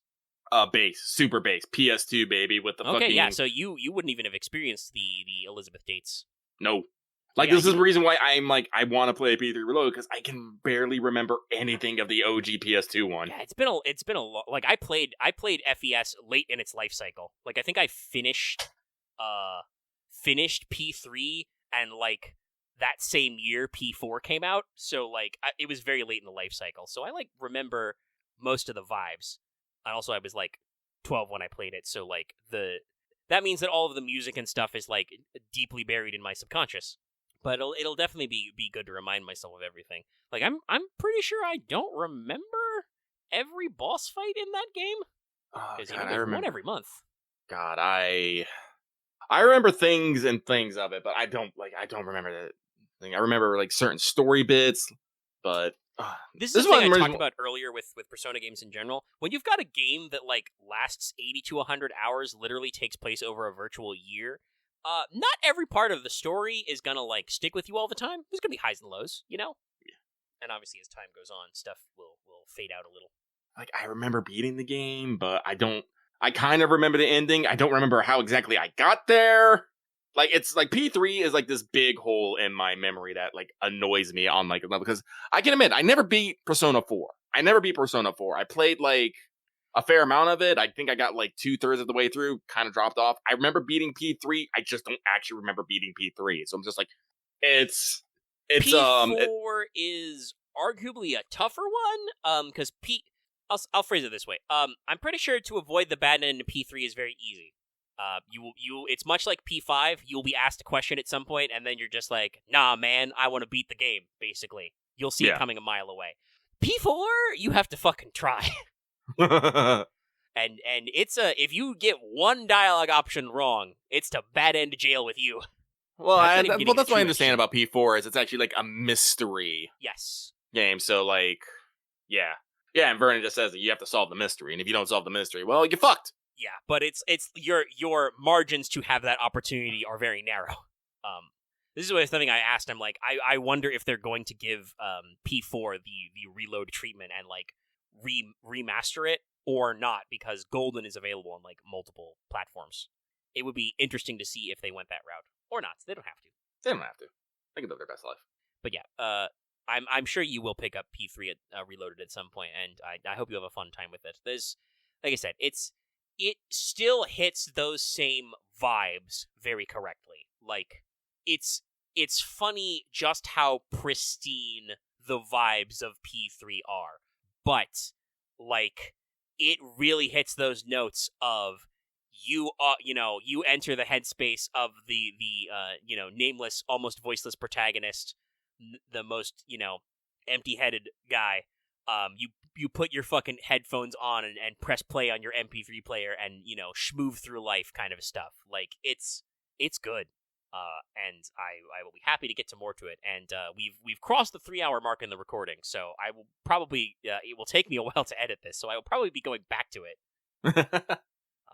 I also know that Chris Charlie said he might not make it for any mount farming anyway because you've got called away to Helldivers 2. I don't know if I want to do Thornton, even unsynced. I don't know if I want to do Thornton with 3 people anyway. Nah, we'll probably call it good. But also, I genuinely have to edit this, and if we're doing mount runs, I will not be focused on editing it for a while. So it'll be better to actually head down and do my work, do this thing that we do.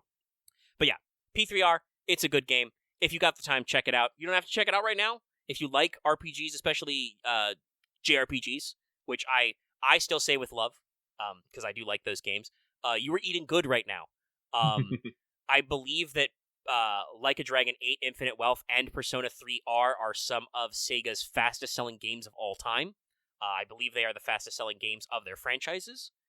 They have both cleared over 1 million sales, globally, which is pretty good. So we're eating well. Obviously, you've got Rebirth, at the end of the month, and also more of those things as we'll be hitting up in March. Unicorn Overlord's gonna come out, Villanova's new game, and Dragon's Dogma 2 gonna be good shit. So yeah, it's a good time. I'll probably check in just as to comment on people about how vibes are going, but I don't really feel it. It is indeed Persona 3 again. I don't really feel you need to keep checking in with P3R.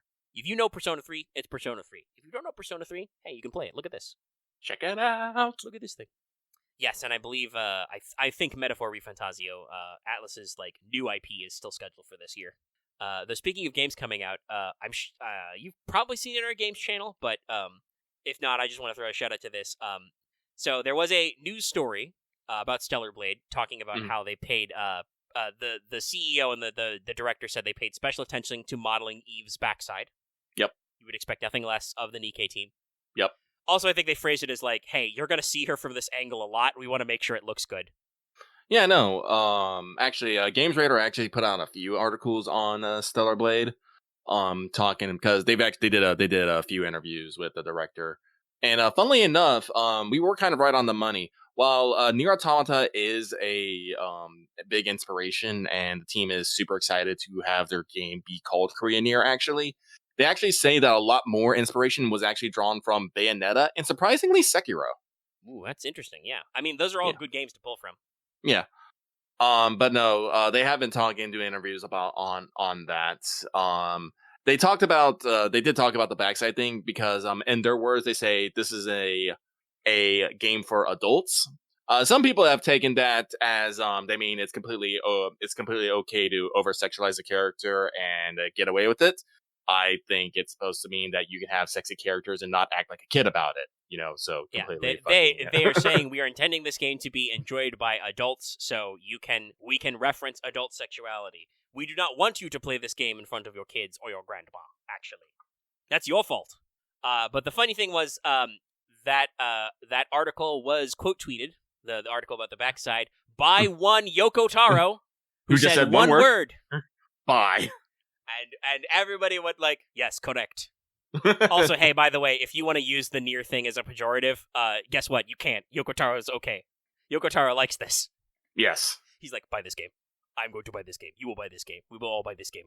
And just so you all know, this week, I believe the day after the Final Fantasy State of Play, Stellar Blade did go live for pre-orders. You can order it. You can order a physical edition or get a digital one. The digital one does have a digital deluxe version for a bit more. Yes, Lucky has already. Yeah, you already got yours locked in. No, I already got mine locked in. That's one of the reasons why I had to give up P3 Reloaded.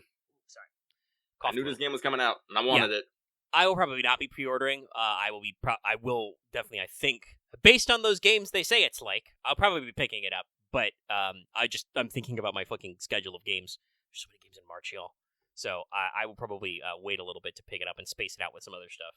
But yeah, I'm interested, and we'll see more from them. Oh, that does remind me about P3R. I do remember there was an article saying that the answer would be DLC sometime later down the road. Yes, they did come out and say that the equivalent chapter of the answer, the kind of epilogue story, would be a separate DLC. Most everybody, I think, called this. Yeah. Some people are upset because Atlas doesn't have the greatest DLC practices. I will admit, I'm not a fan of the fact that they do a lot of like day one character DLC and stuff. Like, it clearly trying to stretch that extra mile of cash. But breaking out the answer as a downloadable content for later is probably for the best, and also it could probably use a little extra time in the oven. Because like I don't know if it. I mean, in P3 Fez, it was on a separate disc, right? Like it's a separate little file you pop up, but it's not like directly related to the main game at all. I don't think you get to carry. Definitely don't get to carry over your compendium. I don't think it carries over any of your stats or anything. It just like generalizes everybody's stats and equips.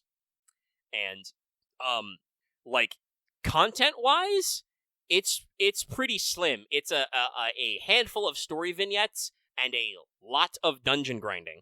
And without access to like your old compendium and stuff and some other features, it's kind of a pain in the ass. I've never actually beaten the answer because it's hard. It's meant to be hard. It was. I think Atlas made the gameplay part of it with the understanding that you were going to be playing it right after beating the base game, and we're like, okay, you thought that was easy? Try this, genius. So I am hoping that as a future DLC, they can maybe rebalance this a little and like flesh it out a little bit so it's not quite that intense. Obviously, I think there will still be some of the story beats and some of the character notes we are expecting, but yeah, I don't know. A lot of people are like, I don't know. It's interesting because like some people were like, oh, they were concerned or even a little annoyed. They're like, oh, the answer's going to be DLC, of course. But also like a lot of people don't like the answer. Like it's very grindy and it does some character stuff that is not universally liked. I mean, again, in the greater point of the plot of P3, lucky remembering where it ends. Obviously that leaves the rest of your cast with a lot of thoughts and feelings they got to work out. Yar.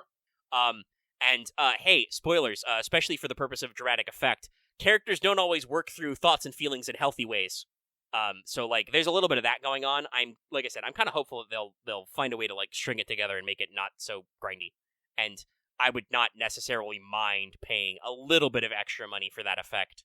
Hopefully, they're not asking for like a $20 DLC. The game's already full price, but we'll see what they do. I'll reserve judgment for later in the press tour. I don't think the female MC would be a DLC. There's too much different with like different social links and other stuff going on. Honestly, that is probably why they do not do that anymore. I was talking about this with like in general, like thinking about the Persona games.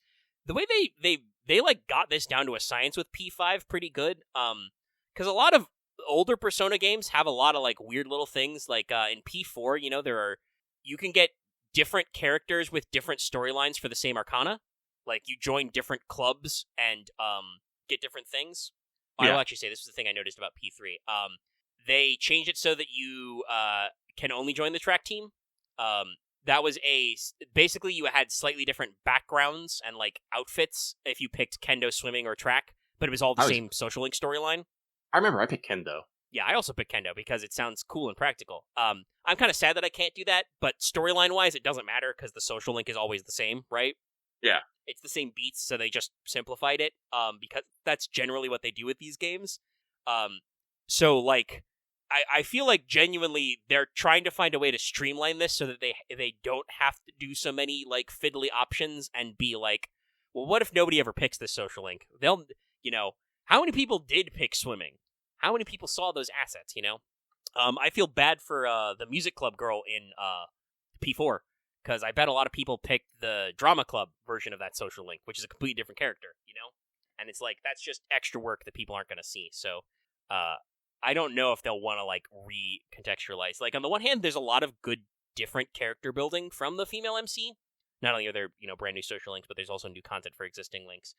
But also that means that they gotta fucking write all that dialogue twice and record it all. I don't know. This game did sell super well, so like they're making money.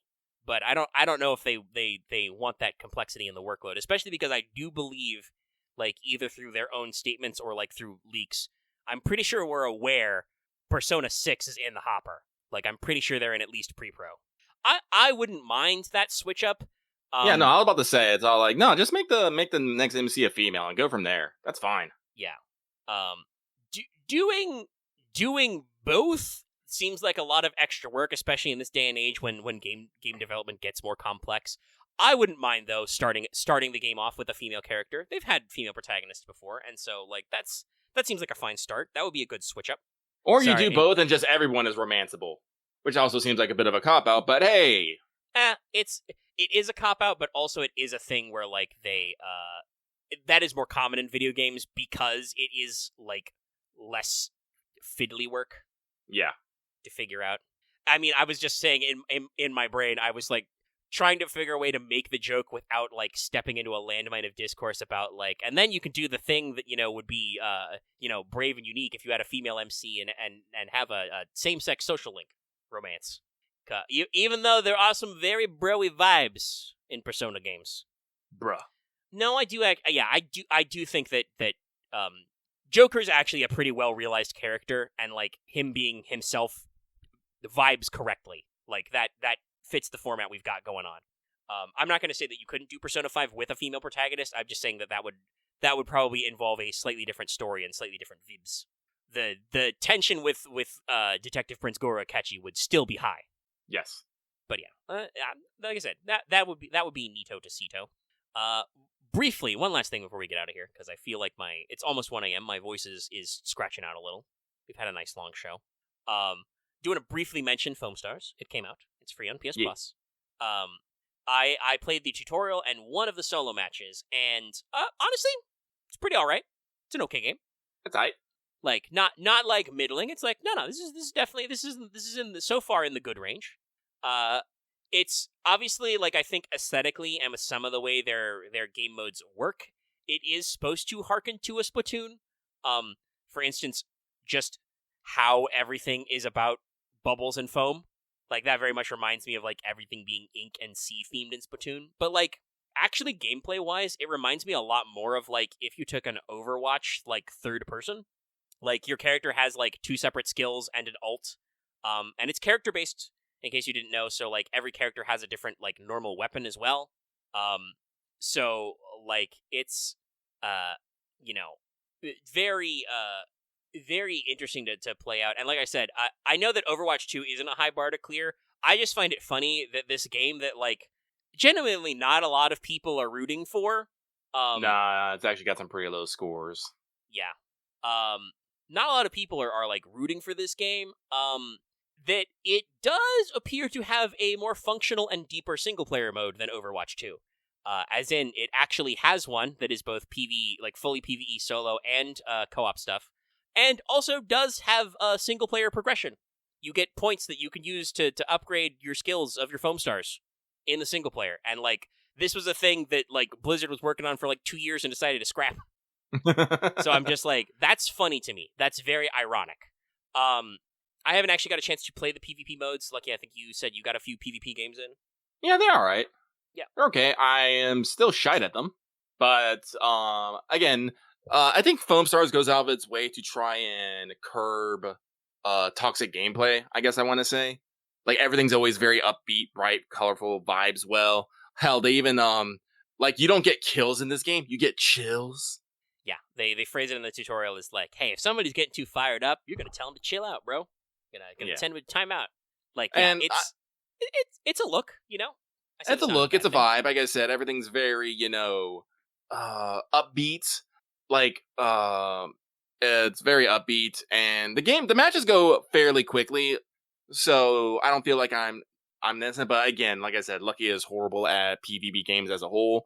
I never understand how people are hitting me from across the fucking map, or why I will dump in my entire bubbles into somebody and they will not turn into a giant bubble. But yeah. that's the usual for me. But like it's fun. Like I play a lot of oh god, what is the mode called? It's like Star Party or something like that.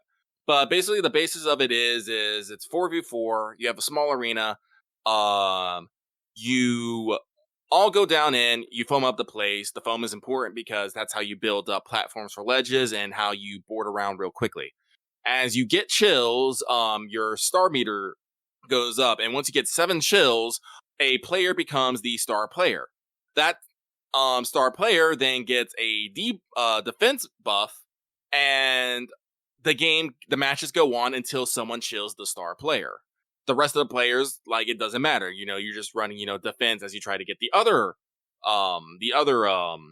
teams. So it's kind of like CTF, but you make your own flag. Yeah, that's cute. I like that. No, and it's pretty fun. But like again, it's just one of those things. If you're not really good at PvP games, like I'm lucky can admit this, I'm not that good at PvP games. It can be a little frustrating as a PvP game. But again, like the effort that they go through to make things not as stressful and stuff more colorful, upbeat, it actually does a lot for me to play a game. Like, if Omega's free tomorrow, I'm probably gonna grab him. We're gonna go do some co-op, single player stuff, or maybe do some versus matches. I don't fucking know yet. Yeah, I'm down to do some stuff. Like I said, I would love to try this because it is an online game. I can completely solo stuff. I did one of the matches, but also like it's got stuff for friends, and I'd love to see what that's like. Mm-hmm. Get some squad stuff going on. Yeah, do some squad stuff. And like I said, again, I enjoy the vibes. Like there are that are, like I said, this game is not without faults. Like you only have like 5 or 6 characters. 6 characters, 2 of which, and then there's 2 more in the game currently that you can unlock later. I don't believe either of them are premium, but they are unlockables. They're unlockables, and I do know like you can unlock them with money. But I think that's like we've talked about this. One of my big problems with the game is there are cosmetics in the season pass and stuff, but everything else is just fucking microtransaction. Yeah. I'm just there's no in-game currency. You either level up the non-premium battle pass through just playing the game, or you start breaking out that credit card. Yeah, no, I'm just like, that's not a good vibe. But and some again, of these cosmetic packs are a little pricey. Yeah, but no, like I do enjoy a lot of the characters. Freaking the poster girl is Soa, who is an idol. Then you have the boy Agito, who is a gamer. You have Penny Gwen, a penguin warrior. I can't remember the other 3. There's the inventor girl, her assistant, and this other combative. Then you have the baristador, who I love, unironically. You've got Jet Justice, Breaker, Agito, Tonics. Yeah, that's the she's got the blue hair. With a holographic pant leg. Didn't notice that before. Soa, Penny Gwen. Yeah. And the unlockable characters are the baristador. And was it Melty? Melty, yeah. Yeah. No, so like they have this like this postmodern teenage vibe, which is okay, and I do love their animations. Like when they're just island, they're just bopping to a beat. I'm just like, yes, I enjoy this. Yeah, no, it's got a distinct art style, and like I said, I actually appreciate how all in they've gone on this. Bath Vegas and everything. They actually have a really good like idle lobby. You get a fucking like rooftop, lounge to chill at. You can do the music player. You can access the cosmetic store. You can adjust your foam stars. It has a tutorial range at the back that you can just fuck around in. Oh, you can actually decorate that area too. Yeah, no, there's little cosmetics and stuff. And yeah, it's got the quote unquote city map for a few areas. The aesthetics are good. I will say the voice acting, it's a little stilted. There are some reads that sound very natural, and there are other reads that I am like, boy, if somebody did tell me this was an AI generated voice, I would not necessarily disbelieve them because there's some long pauses in this. I don't actually think any of the voice work is AI generated in this game because, like I said, I have literally heard the same person like give a super robotic stilted read and then like 2 lines of dialogue later sound completely normal. I think it's just like probably Square Enix is not spending a lot of money on the voice direction, and I do not mean this to be rude. I understand the hustle. You got to start somewhere. I also do not believe they employed super high-end voice talent, right? Yeah. Unfortunately, I have switched to the Japanese VA because that is easier for me to to handle. Tune. Yeah. Like Yeah. I said, I haven't actually fired it up since Wednesday, Tuesday. When did it come out? I don't remember. I just had one sit in, so I've not had an opportunity to go back yet. But yeah, like it's a little awkward, and like I said, I'm personally assuming it's probably just a like voice direction angle. Like we probably did not take a lot of time to like sit down and really develop this process. But aesthetically, otherwise, it's very good. You've got you've got the character models, the character animations. They've got lots of little 2D stuff, which is neato. I kind of want, like Tonix's granny to be a character later. She seems cool. Like they got stuff going for it. There is, just to admit that I am aware this happens. There's a tiny bit of AI image generation in the game. Some of you will say that any amount of AI generated assets is too much. That is a fair stance. I do not necessarily agree in this case because what it is the game has a built-in music player, and they have fake album art for all their songs in game, which do appear to be AI generated covers of just random nonsense and shapes and stuff. And like I don't know, it's one of those things where like this is one case where like I don't think this AI is taking anybody's job. I don't know if they would have paid a real artist to draw weird album covers or not just had an unpaid intern fuck around in Photoshop or just not even have cover art at all. You don't need it. It's like really unnecessary. Yeah, it's literally like 0.01 assets. It's very small. If you are just like I want people to be aware of this, that's okay. I think it is good to bring attention and be like, make sure we know what's AI generated and what's not because there's a lot of witch hunt stuff going on right now. Mm-hmm. But like I've unironically seen tweets from people being like, "Hey, remember to boycott Foam Stars? It's Square Enix's new AI game," and I'm like, "No, it's not. that's not the vibe." Like I think that the like construction wise, Square Enix is definitely doing this game to like appeal to shareholders, and probably because Sony handed them a fat shovel of money. Like this was a day one PS Plus game. Sony PlayStation paid for this to be made, basically. Not like probably in entirety, but like definitely was like, hey, you got a weird live service game, fired up there. We'll slide you some cash for that. We need more multiplayer games. Mm-hmm. Yes, that's another thing. People think there were AI voices in FF7 Rebirth. I do not think so. I think that FF7 Rebirth contains approximately 1 gorillion lines of spoken dialogue.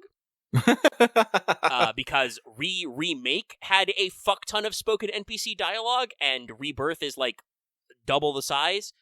So hey, probably the people that are sitting in the booth reading all these lines probably cannot give 100% of their effort all the time. So some of your line reads are probably going to be a little stilted or a little awkward because these people are recording a lot of fucking dialogue just in the ambience. So yeah, some people had weird deliveries in the first game too. But yeah, it's just one of those things where like I'm glad people are vigilant because I do want to say that I am of the opinion that like AI art slop stuff is like going to be kind of creeping and insidious in its pervasiveness, right? Like, some developers are just going to be like, everything in our game is AI generated. Look at us. But bigger game companies are probably going to try and like slowly slip the content in and ramp up to see how much they can get away with. That said, while I am not like overall pro AI art tools in general, I mean, we did funny stuff with DALL-E back in the day, right? Like when we were doing Delta Green, I like ran some ideas through DALL-E and it just generated like weird out of touch images of nothing. Yeah. Perfect for Delta Green. Other stuff, not so hot. But there is actually probably a level of acceptable usage of AI algorithms to just generate weird images, There's probably something in there. There's probably an acceptable limit, especially, depending on how they generate these tools. In general, it does seem like the AI market is not going well. I believe lots of AI companies are reporting, big losses, not a lot of stock money and stuff, because, everybody's getting concerned. Yeah, people, well, like I said, it's just like NFTs. People got too on board the hype train, and now they're learning that pipe didn't pay off, and now they're like, well, shit.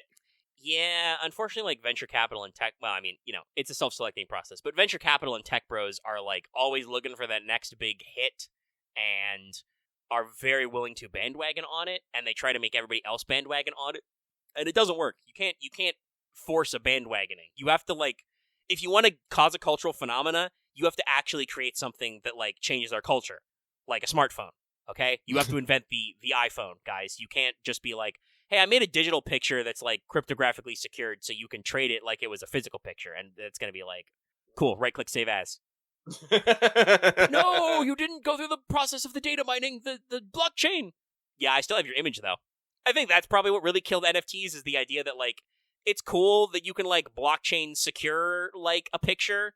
It just doesn't matter. It's a picture on the internet. AI-generated stuff is probably gonna get some bites taken out of it in the not-too-distant future. I do believe there was a lot of scandal over some AI-generated pornography of one T Swift that she is upset about. And I believe that may have made Congress actually notice because Taylor Swift represents not an insignificant chunk of our economy. No, seriously, like, she broke lots of records last year with, like, tours and movies and stuff. Oh, like, really? Like, no, Taylor Swift is bigger than ever. Jesus. I remember when she was a wee thing. I know, it's so weird to, like, hey, guys, guess what? I'm not super into Taylor's music because I'm 31. I think I missed the boat a little. I was never cool enough for that. I listen to some stuff and I'm okay with it. I'm just not as, like, you know, deep in the hole as some people. But, oh god, this lets you know how much I'm paying attention to this season of sports. But, right now Taylor's dating, one of the players from, it is Kansas City, right? I'm not, Chad, am I fucking losing my mind? One of the two teams in the Super Bowl. She's dating, Travis Kelce. I know his name. I just don't remember what team he's on. So she's been, appearing regularly at their games. Like, literally, there have been, like, stats tracking that she's made the NFL, like, a couple extra $1 million this year.